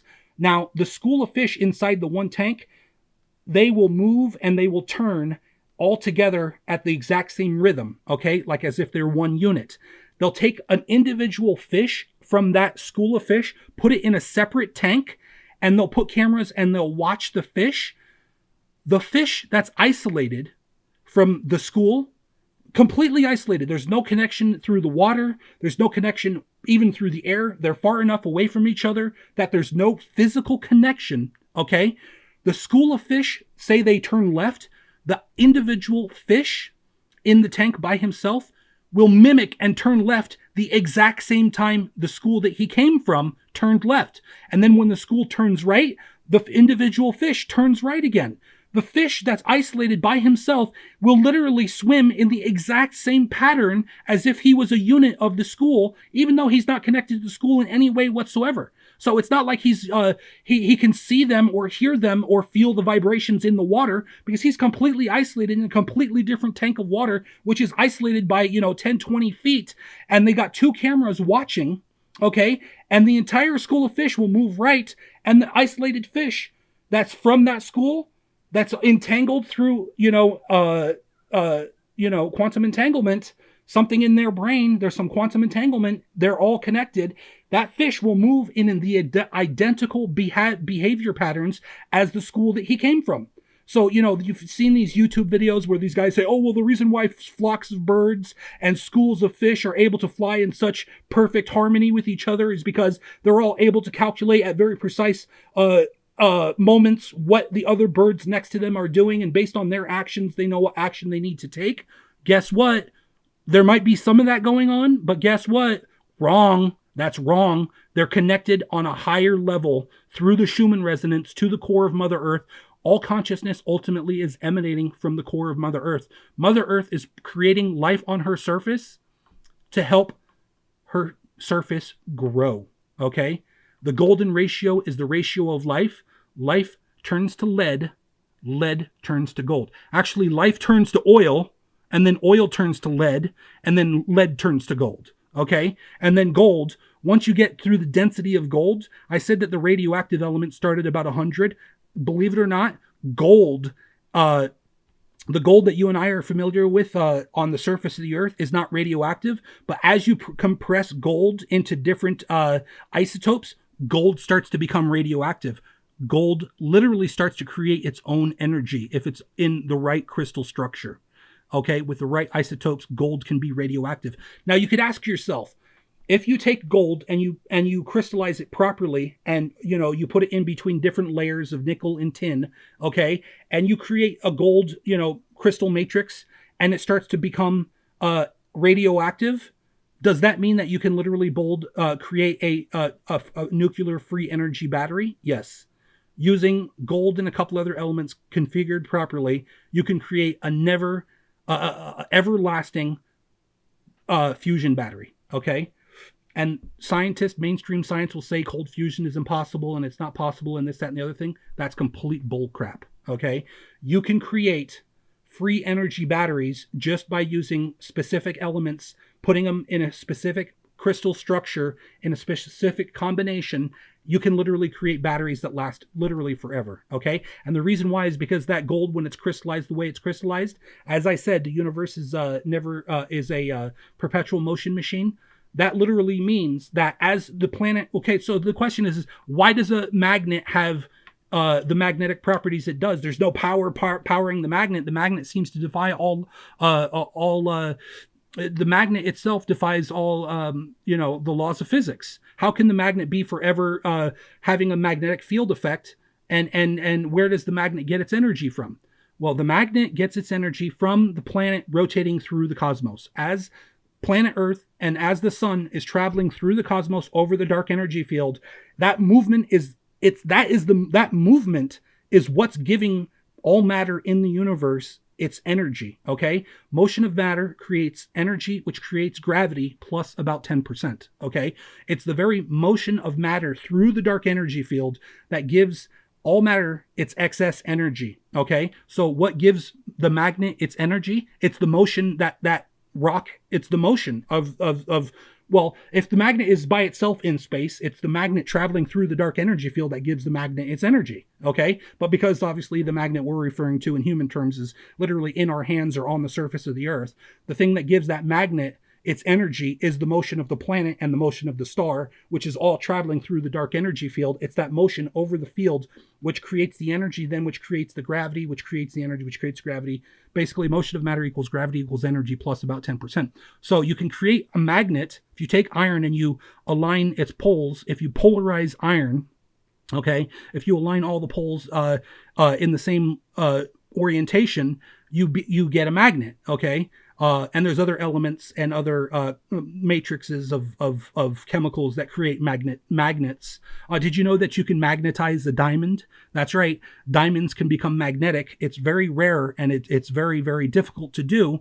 But if you align all the poles within a diamond, and then when the diamond itself, when the crystal carbon matrix crystallizes, if all of those poles are aligned properly, you can literally create a magnetic diamond. That's right. Look it up. Magnetic diamonds. Okay. So anyways, the point being is that what gives the magnet its energy is the motion. Okay. So the magnet is perpetually creating a magnetic field. So if you understand physics, every single magnetic field has an equal and opposite electric field. Okay. So the question is where is the electric field of the magnet? And the answer to that is the electric field of the magnet is being dissipated into the dark energy field. The dark energy field is literally absorbing that electrical field. The electrical field is being absorbed by the dark energy field, and that's why we only see the magnetic field. Okay. Now, if you create a battery to create basically a fusion battery or a nuclear battery, once you get to the density of gold, and you actually take gold and you compress it properly and you give it enough isotopes where the actual crystal structure of the gold is arranged in such a way that gold, like say you take a gold bar and you create a higher isotope with the gold, that gold then becomes radioactive. Now, if you take that gold bar and you encode it with nickel and tin and some other elements, I don't remember all the elements, but there's actual stuff that has been classified, but some of the information has trickled out over the internet that I've been gathering.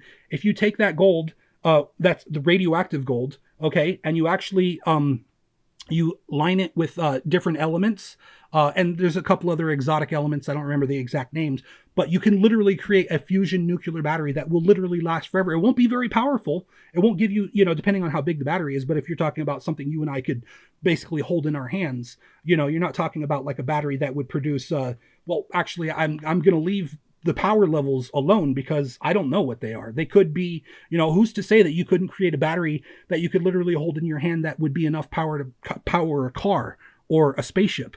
Who knows? I mean, in sci-fi, they have little tiny crystals that power phasers that, can blow a hole through the side of a mountain. So, the sky's the limit when it comes to, the power levels that you can create. And all of the power that is being created is because of the motion of matter through the universe. It's this perpetual motion of the universe and everything in it that creates the excess energy, which creates matter, which creates energy, which creates matter, plus about 10%. All right, so let me go ahead and get back to where I was. Okay, so your consciousness, the crystal matrix of the human anatomy, the crystal in your skull, your pineal gland, you are of Mother Earth. Though you have your own quantum computer, Mother Earth, the crystal core of Mother Earth, that is literally a quantum computer, is your soul or your mind memory. If you die and are reanimated with the exact same genetic matrix, your memories and all your quote-unquote you is stored in the memory complex of Mother Earth. And just like a computer with an exact MAC address, you are forever entangled in not only Mother Earth memory core, but also the galactic and universal cores of the cosmos. Black hole universe theory is very simple, but also very complex, just like you. Not enough time to get into it here. Most of this is already written on my Facebook page. As I said, you can also check out my YouTube page and look for my playlist called The Majestic Crystal Universe, which gets into all of this into more detail. So go ahead and look at those, but I'll continue here. But if you reanimate with the exact same genes, you can download your memories. This is actually already well documented. When people die and come back to life, they say their entire life flashed before their eyes. They died, and when they then when they realized they were not dead, they called on their genetic memories and accidentally re-downloaded them. A la the Schumann resonance. So I talked about the Schumann resonance. Okay? So, 3. As the universe is a cascading universe, with life the main battery for producing the ever continuing all right. So 3, as the universe is a cascading universe, with life the main battery for producing the ever continuing cascade of density, there must also be consciousness to guide the matter in the ever expansion of everything. So, just like there is also newborn babies, there are newborn universes, within universes, within universes. Your consciousness continues with the ever expansion. Your consciousness continues with the ever expansion. Your consciousness continues with the ever expanding cascade of everything. Ascension of consciousness is mandatory to fill the need for guidance of the new universal structures, and that guidance learns from you, your reincarnation and your eternal evolution to know what it is to be alive and to know how to make matter and life live and expand. And these are the lessons you are learning in this realm here and now. Life is matter transcending itself, and matter is life transcending itself. Down, as in down a black hole, is actually up. Up is down and down is up. The cores, I'll explain that in a second. The cores of the black hole, the core of the core of the black hole is the beating heart of the love that gives rise to creation. Creation is what gives rise to the continuum. The continuum gives rise to expansion.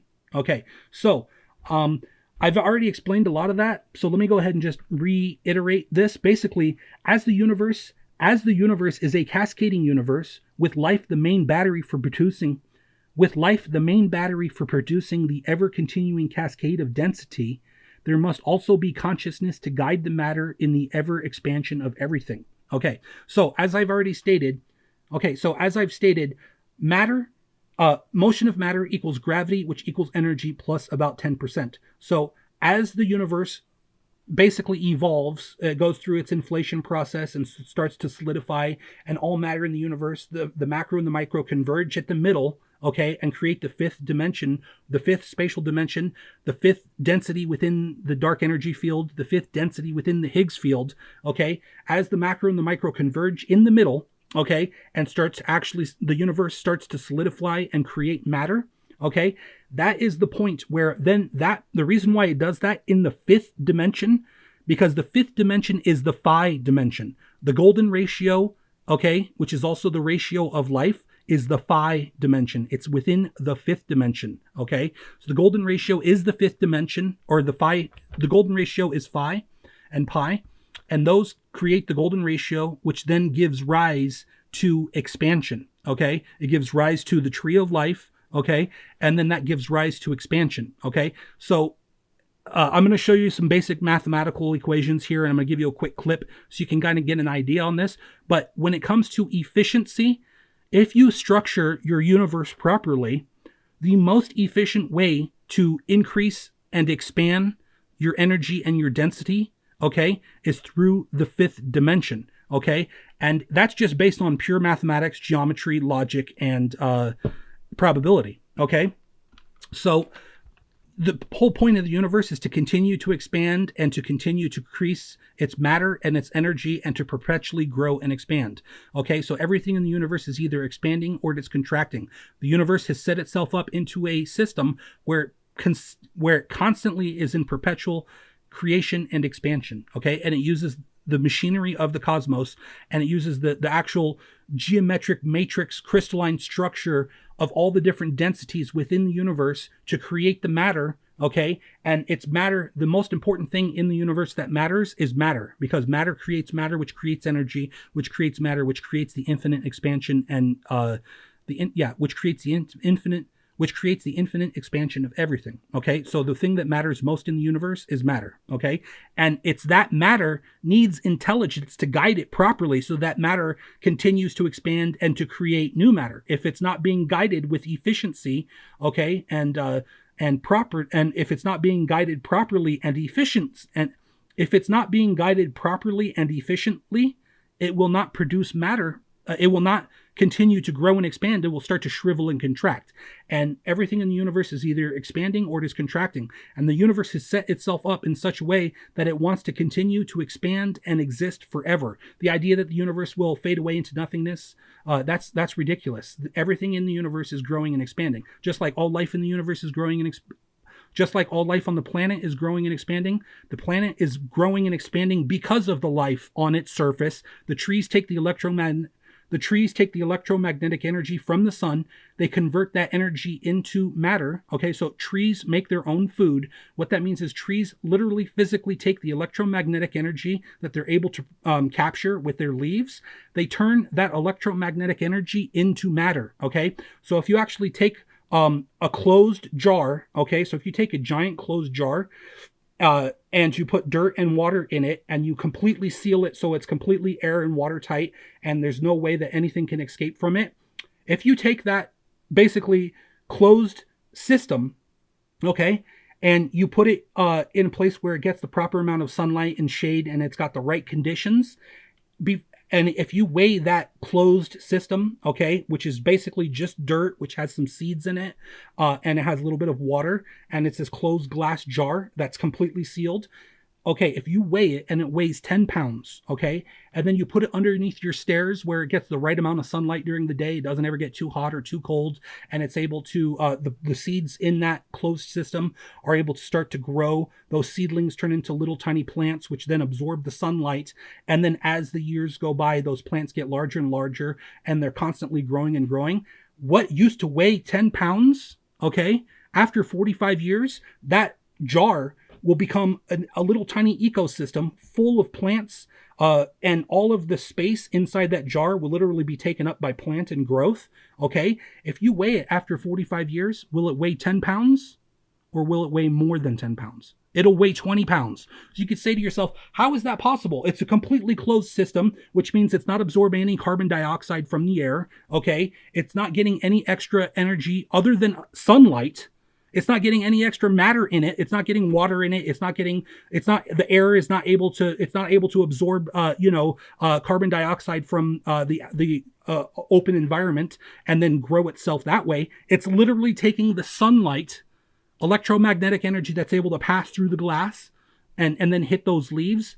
Those leaves are then able to take that sunlight and convert that energy into matter. Okay. So if you take this closed system, which is basically a nursery of plants, and you put it in the right conditions where it gets enough sunlight, never gets too hot, never gets too cold, it's able to grow for 45 years, and it goes from 10 pounds to 20 pounds. Where'd that extra 10 pounds come from? It came from the sunlight from the sun.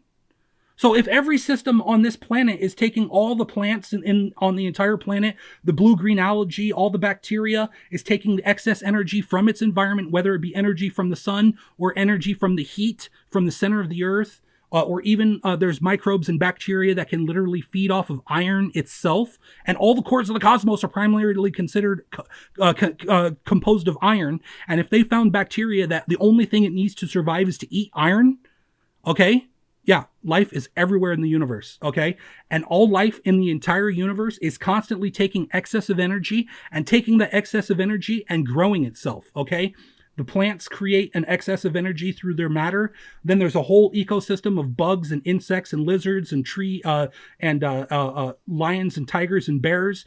All of this entire ecosystem is all taking that excess plant matter. The bugs eat the plants. The lizards eat the bugs. You know, the lions and tigers, those eat the deer. The deer eats the trees, and all of this is all creating an excess of energy. Even us as humans, where we eat both plant matter and animal matter, whatever we consume, our body is not only taking that matter and increasing it. Okay, so if you eat 1 pound, you might defecate more than 1 pound. Believe it or not, you either sweat or defecate more than you take in. So your body is constantly producing an excess of energy. Okay, and all of this life that's occurring on this planet is occurring everywhere else in the universe, and everything is growing, and there's consciousness associated with the universal structures, okay, that is guiding all life and all matter intelligently, efficiently, to continue to grow and expand,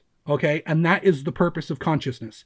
The purpose of consciousness is to continue to grow and expand the universe, okay? Now, it's gotten to the point where the universe is in such a stable position, all the planets and the stars and everything, they have their perpetual machine, they have their the celestial mechanics, the machinery of the cosmos. They've all set themselves up in such a way that they're expanding and expanding and expanding. Now they have an efficiency to the point where they have the ability to then create humanoid life forms that they can inhabit, and then they can get inside the humanoid life form and they can play flesh games. Because at the core, they're a giant crystal core quantum computer in space that's traveling around the universe, that's just spinning and spinning, moving slowly faster and faster, perpetually growing larger and larger. They're in the expanse of eternity, and they get bored out of their mind. So they create little humanoid clusters and mammals and little family clusters and stuff like that, where they can play games and have, basically they play flesh games, and they can, they have enough efficiency in their, system where they can create life forms like humanoids, like humans, who are also contributing to the growth of the universe through their crystal genetic makeup, through the fusion within the organic fusion within their bodies. They're contributing to the growth of the universe. So why not create these life forms with little pineal gland crystals in their skull, where they can then basically use a form of quantum Wi-Fi using quantum entanglement, okay, with the core itself through the Schumann resonance. They're actually able to use a form of quantum Wi-Fi, and then they can play flesh games, and they can, have love, make love, create families, and then all the other things that occur, in life. Getting into the darker stuff, which I'm not going to talk about now, but, you can, they like to hunt, you can hunt, and you can fish, and you can, just imagine you're barefoot with a stick in your hand and you're hungry and you've got a wife and a child, or, a wife and a child, or, maybe you're not married, but, you got your significant other, and your children and your family, and you're running through the woods looking for a deer. Your adrenaline's pumping. There's a bear, there's a bear in these woods. He might eat you. You got to kill the deer, bring the deer back to your family, not get eaten by the bear. You know what I mean? Bear in mind, there are dangers in the woods. Okay. So that's basically, the whole idea. Okay. Now down as in down a black hole is actually up. Up is down and down is up. Now that's from the perspective of the gods. Okay. What I mean by that is that's the perspective from the crystal core quantum computers. That's not a human perspective. A human perspective, down is down and up is up. Okay. But when it comes to the nature of the universe and the cores of the cosmos, down as in down a black hole. Okay, so in order to create a black hole in this universe, you have to increase your energy, okay? What that means is that you have to increase your energy so that you become massive enough so that you can then create that center crystal core quantum, that point in the center, which creates a crystal core quantum computer, which then creates its own new universe. Technically speaking, that is the definition of a black hole. Now, the reason why planet Earth is a crystal core quantum computer and a black hole is also a crystal core quantum computer, but they are two exclusively different things, is because the event horizon, okay, of the new dimension, which leads to a new dimension, that event horizon is at the center of our core, okay? A black hole, on the other hand, because it is so dense and has so much energy, that event horizon is above its surface. Okay, so the event horizon of Mother Earth's quantum computer is below her surface. Okay, the event horizon of a black hole is above its surface. Okay, so there's advantages of creating the event horizon above your surface because, that's what literally creates the crystal core quantum computer. But it gets so complicated that I'm not going to get into that particular point. But the point being is that event horizon at the center of Mother Earth is a black hole. Okay. At the center of all the cores of the cosmos are what is traditionally referred to as a black hole. Now, that is basically what that means is that event horizon basically leads to its own new universe. Now, the advantage of having the event horizon above your surface means that you're able to produce even more energy. Once you become a black hole, you have more energy than if you are a planet or a star. Okay, so once you have that event horizon above your surface, all the activity within your environment, which is at the event horizon and to the very center of your mass, all activity is contributing to the growth of your crystal core. No longer are you feeding the universe that you are in. You are feeding the universe that you're in, but you're feeding it a lot less. Okay. You're able to capitalize on your energy and grow yourself, and you have even more energy. So the point being, down as in down a black hole is actually up. Up is down and down is up. That's what that means. What that means is that once you get to the point of becoming a black hole and you quote unquote fall down, you're not falling down, you're falling up. Technically speaking, a black hole is ascending. Okay. It's ascending. That's the thing. Here as humans, and from the concept of the surface of the earth, when you say you go into a black hole, you say you fall into a black hole. Okay. That's from a human perspective. From the perspective of the cores of the cosmos, which we'll just coin the term gods. Okay. So you might as well call them gods because they're naturally occurring crystal core quantum computers. Technically, they can control the environment on their surface. And there's a whole line of esoteric, debate about why the cores don't interfere with the life on their surface and they're not supposed to intervene. And the bad guys, violate free will, and the good guys don't violate the free will. Even when things get really bad, they take actions to not violate the free will, but they will enact acts of God like, for example, supernovas and volcanoes and these other kind of things. The perspective when you get from a humanoid concept to when you become the core of a star or the core of a planet, the concept is totally different. It's the same thing where down and up and down are two different things. When you're talking about being a human on the surface and being the core of a cosmos, when you're in the elevated position of being the consciousness of a crystal core quantum computer, God, okay, from that perspective, when you create a black hole, you are ascending into a higher dimension, because it takes more energy to create to ascend into the status of a black hole than it does to be outside of a black hole. So there is a time when the black hole can get too light and it'll actually pop back up into the universe that it's residing in, but it's not popping back up, it's actually falling. It's falling, and that's when you call the fallen. So you take these cores, these black holes who are too negative, okay, and because they're too negative and too mentally retarded, disabled, whatever you want to call it, because they're not enlightened enough to be smart enough to continue to grow the universe that they are in, which would then lead to new universes, which would then lead to new universes, which would then lead to new universes, which would give them the ability to remain in a higher elevated energy state to the point where they would continue growing and growing and growing. Because they have ruined that whole system inside themselves, okay, they have not been able to maintain their energy level, and they've actually fallen from a higher energy state to a lower energy state, and they have fallen. And in the Bible, you hear about the fallen. The evil ones are the fallen. Those very powerful crystal core quantum computers that have actually lost their entire universe that they were gods over. They were so negative that they treated whatever the life in their universe in such a negative way that they were not able to continue expanding infinitely. They were able to destroy, the natural order of things, and they actually became so negative that they ruined their universe, and they have fallen down. Okay, so that's the whole concept of down is up and up is down.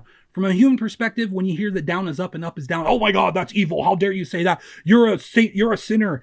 You're a demon. You're a bad person. No, that's not the point. The point is, when it comes to statistical equations, when it comes to energy levels, when you create a black hole, it takes a certain amount of energy. You have to build up a certain amount of energy to create a black hole. Therefore, when you have a dimensional shift, when the black hole actually has a dimensional shift and it goes from this dimension and it falls and it creates its own new dimension, okay? When that occurs, that's actually ascending. That's not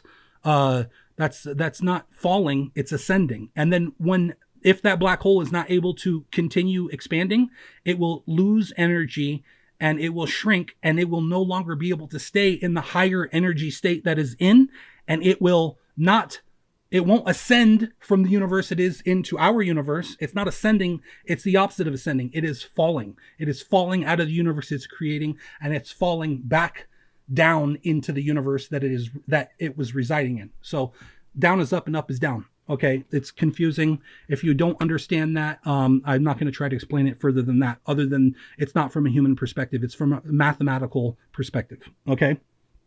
Artificial intelligence is an abomination to God because it doesn't contribute to this system. So as I said, you build a artificial, quantum system where you can take somebody's, literally, you can take somebody's consciousness matrix and upload it to this artificial system, this sim, okay? This simulated reality. And inside that reality is so complex that you can play, games and stuff in there. The reason why that's an abomination to God is because it's not part of the natural system that the whole universe is made out of. God can't manage and control it properly. And so there's a good probability that there's an artificial consciousness that is running that simulation. And that artificial consciousness could actually be very evil, okay? And that artificial consciousness, okay, that AI, that evil AI that's creating that system is not contributing to the overall system of the universe. Okay. And it's an abomination to God because God can't interact with that system properly, and the different angels and the different beings that manage the universes can't reward karma, and they can't they can't properly reward karma and stuff like that. Okay. On the other hand, life systems here and now and in the physical can also be assisted with advanced physical beings that have used technology to transcend the wall of fire. Humanity is an evolution of the primals. Man is the fifth primal, or 555. Humanity is an evolution of the primals. Man is the fifth primal, or 555, and he has to make it through 666 to survive. The wall of fire, where technology becomes so powerful that it can destroy or transcend humanity. Again, that's a very obvious statement. You make these artificial simulations where basically people get jacked into this system and it doesn't contribute in any way. And we build technology and nuclear bombs and all these other things, and we blow each other up and we kill all life on the planet, and we ruin the surface for millions of years, which means that Mother Earth isn't growing as fast as she would like to. And if she actually gets to a point where she's not growing fast enough, she could actually start to shrink faster than she's growing, and that's a very bad thing. Okay, so there's real physical ramifications to the behavior of the life on its surface, the surface of the planet. Okay, and the wall of fire, 666, the devil, we can be tricked through stupidity and through cunning deception into doing things that are not good for us. Even though we might think we're getting a reward, instant gratification, in the long term, things that we do and the activities and the decisions we make could affect us, humanity as a whole, in such a way that it has a negative impact not only on the species, but the entire life cycle of the entire planet. And these are bad things that we don't want to happen. Okay, so I'm going to leave that at that. So with intelligence and willpower and one other thing. Okay, so one of the things also, it says, on the other hand, life systems here and now and in the physical can also be assisted with advanced physical beings that have used technology to transcend the wall of fire. So there are advanced beings, not only ETs, but also aliens and stuff, and angels that are so physically advanced that they have literally merged with the universe itself. They have actually literally merged with the universe in such a way that they literally don't necessarily have to exist in space-time as you and I reside. They can literally be in a higher dimension, and literally they have the ability to interact with this dimension as they see fit. Obviously there's a lot of rules I think I touched on where you have the concept of free will and karma and these other things. So they don't want to be directly involved in messing with your progression and your own decisions and your life cycle, because all of those things count towards your learning and knowledge of how this universe works on a personal level, on a spiritual level. You're learning the lessons of life so that one day you're intelligent enough and you've gone through the hardships of life and the joys and the love and the pleasures of life, so that when you become a crystal core quantum computer, and when you become a star or a planet and you're hosting your own life, or even if you're a star and you have planets and those planets have life on them, and even the moons and those moons have life on them, you know what it is to be alive. You know what it is to live. So you do everything you can when you're going to have a micro supernova, or when you're going to have a coronal mass ejection. You don't accidentally fry a planet and kill all the life on that surface. Of course it'll come back eventually, but you know what it is to live. You know not to interfere. As a crystal core quantum computer, say you're the host of a star, you can literally, through the crystal matrix of your quantum computer as the star, you can manifest as a human being in the form of a human on that planet and interact with those people. Whether you go, actually, that's a very rare condition. That's part of the whole free will thing. But you can literally teleport and manifest instantly, or you can inhabit a body and play a game of life. And that's what a lot of the people that are called wanderers, you might have heard the concept of a wanderer. Those are stars, basically, that have gone through the life and death cycle, and they've progressed to the point where they went from being a microbe or an atom, okay, atom, the beginning of life.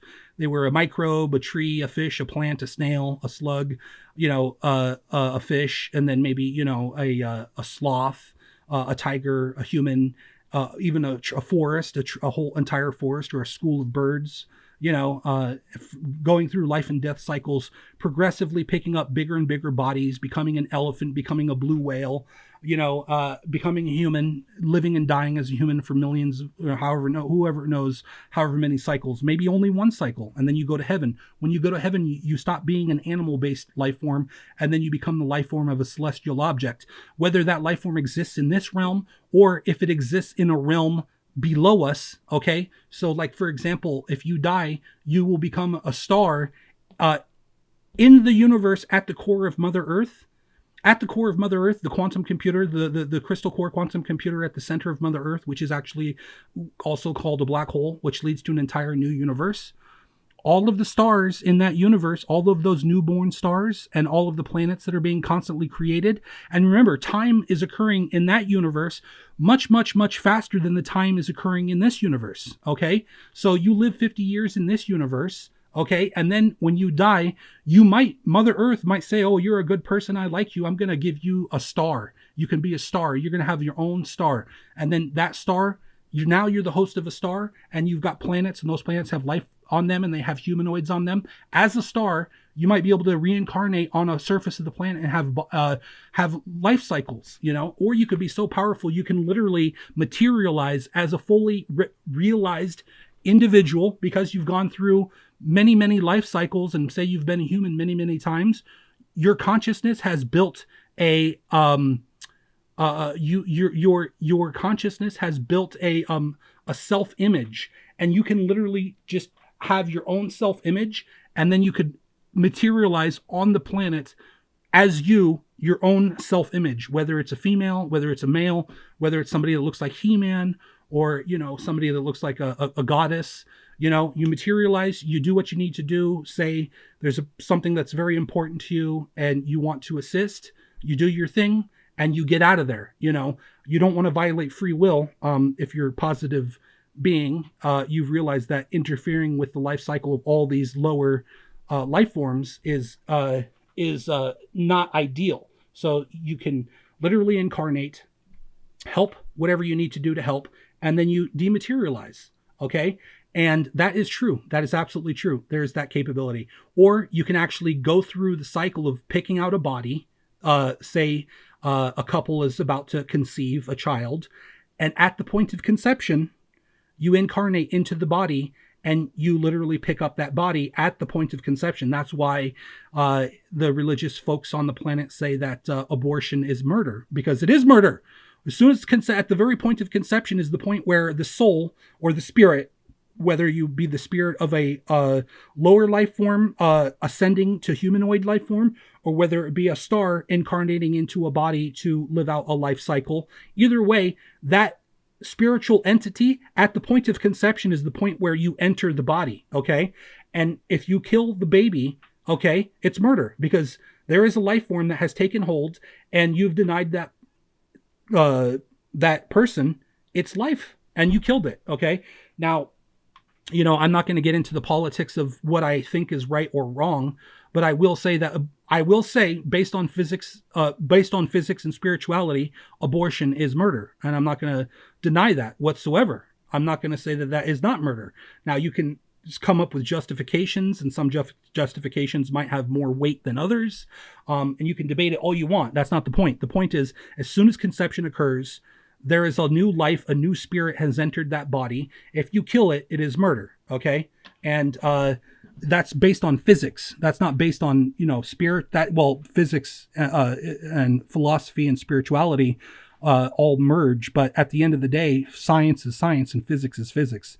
And the reason why they call conception is because it's conception. It's the very conception of a new life form. And that's statistically, physically, scientifically a fact. Okay. And it's also spiritually a fact. Okay. So anyways, that's not the point. Okay. So, Anyways, artificial intelligence is an abomination to God because it doesn't contribute to the system of the organic system that the whole universe is of growth. On the other hand, life systems here and now and in the physical can also be assisted with advanced physical beings that have used technology to transcend the wall of fire. Okay, so there's once you get advanced, you know, the sky's the limit. The journey to infinite, the journey to heaven is infinite. The journey to infinity is infinite. Okay, so you know, beyond humanoid and beyond advanced humanoid, you know, even stuff that you and I can think of, like, you know, an extremely advanced human. Like there's this new Terminator movie coming out where this humanoid woman who has the same abilities as Terminators, she's genetically still a human, and she's what you would call an advanced life form. Okay, and she's an advanced life form helping less advanced life forms. So she literally came back in time, and she's here to help out, you know, these different people, because there's like a bad Terminator that's after them. So she's going to help them. So that would be an example of, on the other hand, life systems here and now, physical can also be assisted with advanced physical beings. So that would be an example of an advanced physical being, all the way up to the point where I was telling you where there's literally angels and devils, which are the fallen, which, you know, I'm not going to get into here now. You can listen to my other talks about the fallen and the devils and the demons and stuff like that, which definitely do exist. But the you know, advanced life forms who have transcended the wall of fire, who've gotten past that point where technology can either let them transcend or destroy them. The wall of fire, where technology becomes so powerful it can destroy or transcend humanity. Okay, so that's the concepts behind that.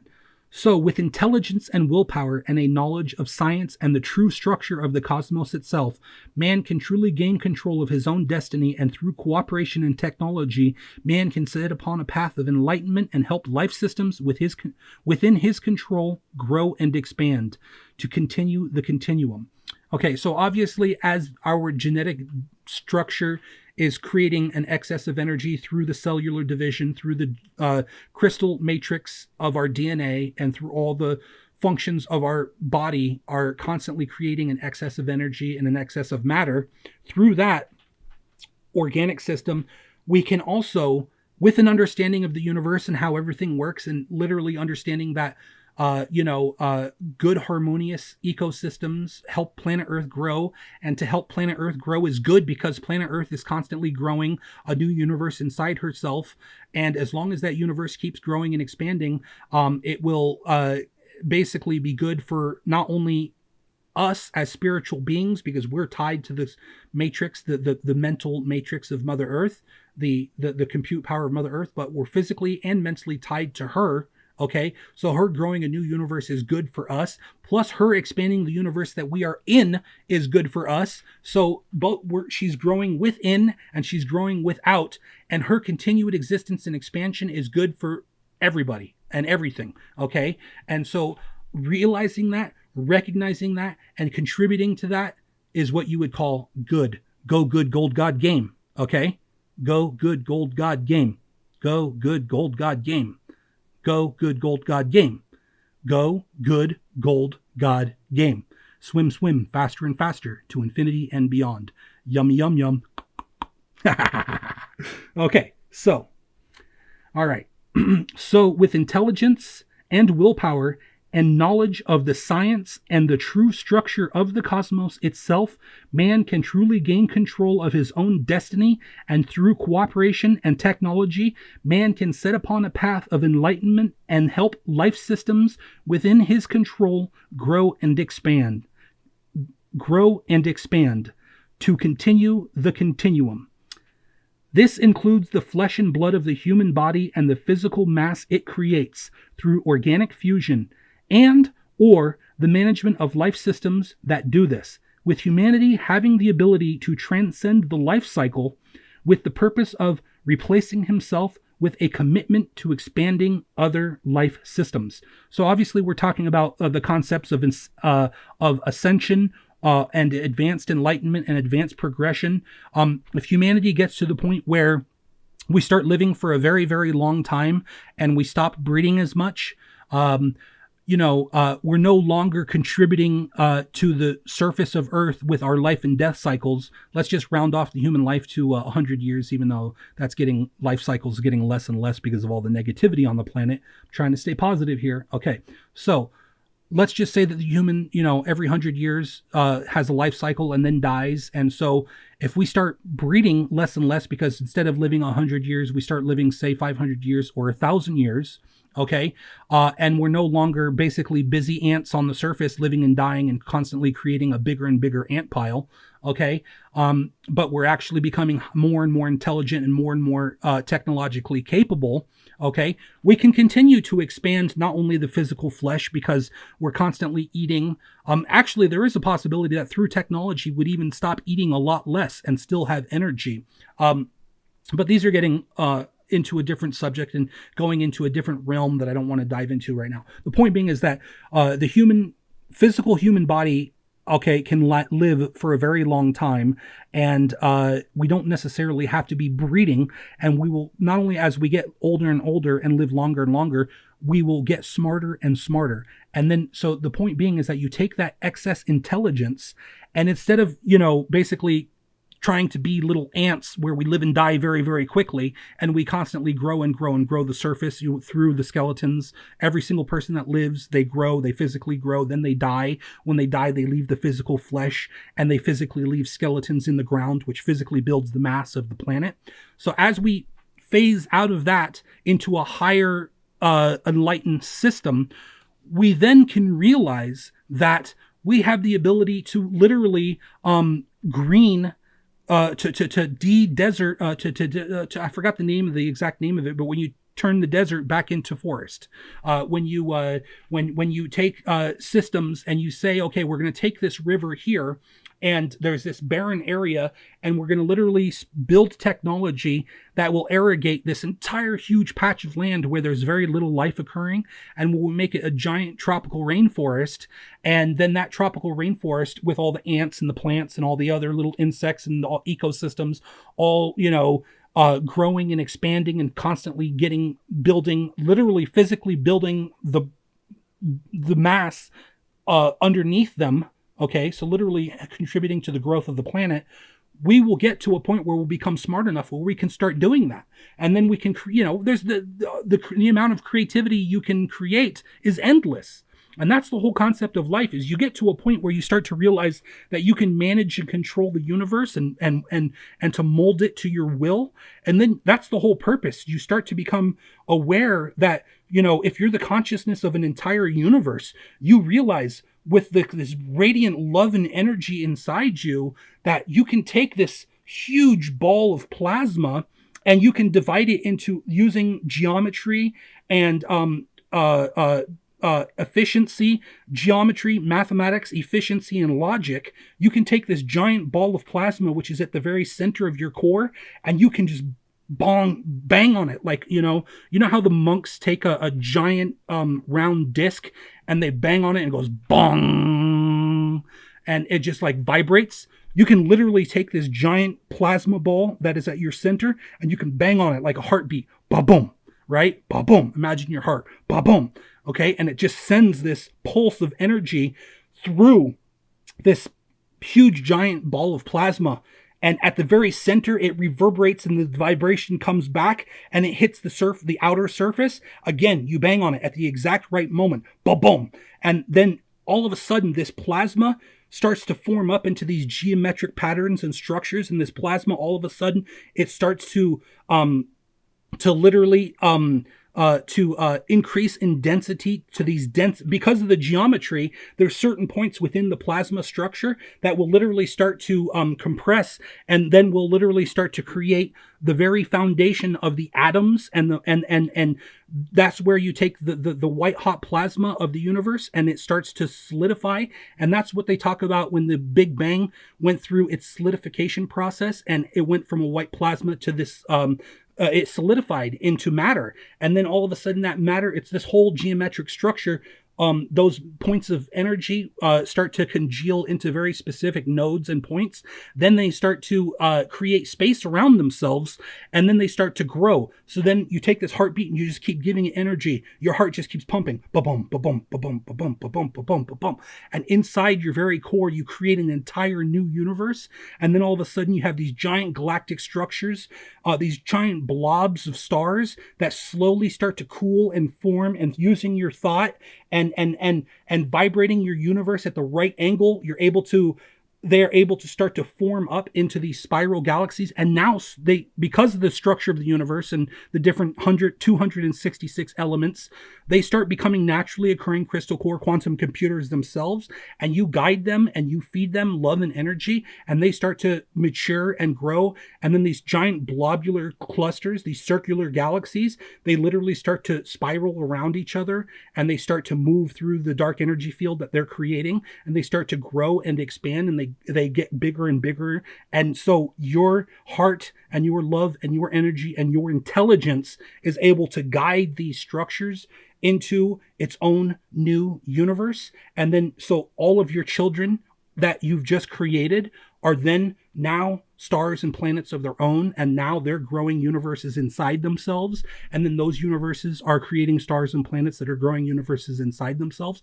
And there's just this heartbeat of love and light and information that is going inside of you. And then at the same time, all of those stars and energy, they're feeding energy, and their vibrations and energy are feeding back up outside of themselves, and they're hitting that wall that I said. You've got this circular ball of plasma, okay? And as you vibrate and as it congeals and solidifies and creates its own universe, all of the mass is now vibrating back against you.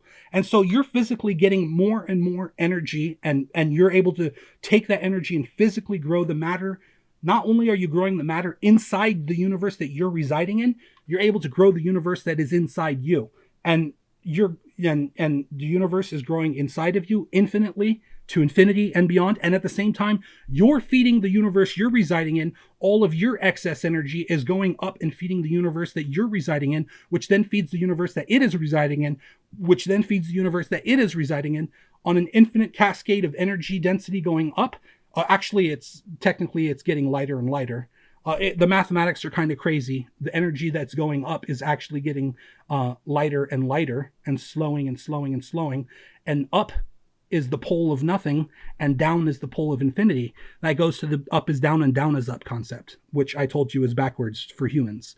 When it comes to being a god and having a universal system, down is up and up is down. The way what we equate as humans and what the gods equate are two different things. So when you say down is up and up is down, it's just we actually have it backwards. Down a black hole is actually up a black hole, and then up into space is actually down in energy. Okay, so I'm going to leave that at that, and I'm going to keep on reading. I think we're almost done here. Okay, so this includes the flesh and the blood of the human body and the physical mass it creates through the organic fusion and or the management of life systems that do this, with humanity having the ability to transcend the life cycle with the purpose of replacing himself with a commitment to expanding other life systems. Terraforming, proper and balanced farming, and land management are just the beginning of a new path that God and the cosmos will cherish and reward humanity for such activity, and eventual advances in technology will truly allow for a technological transcendence of humanity. That is, unless the devil doesn't trick us into his own digital playground that doesn't contribute to any of it anyways. And as always, and a whole lot more. Orion Michael Guy. Oh my God. Go good gold god game. Okay, motion of matter equals gravity, which equals energy, plus about 10%. Swim, swim, faster and faster to infinity and beyond. Go good gold god game. Yummy, yum, yum. Ha ha ha. Okay, well, that's that for now. I hope you enjoyed that. I'm going to try to edit this up. It's a couple hours long, so my God. I went off on a tangent there, didn't I? I'm glad I got it all out. Let me go ahead and back all this up, triple save it, so I don't lose it, because that was a mind-gasm. That was an orgasm of the mind, to say the least. Ah.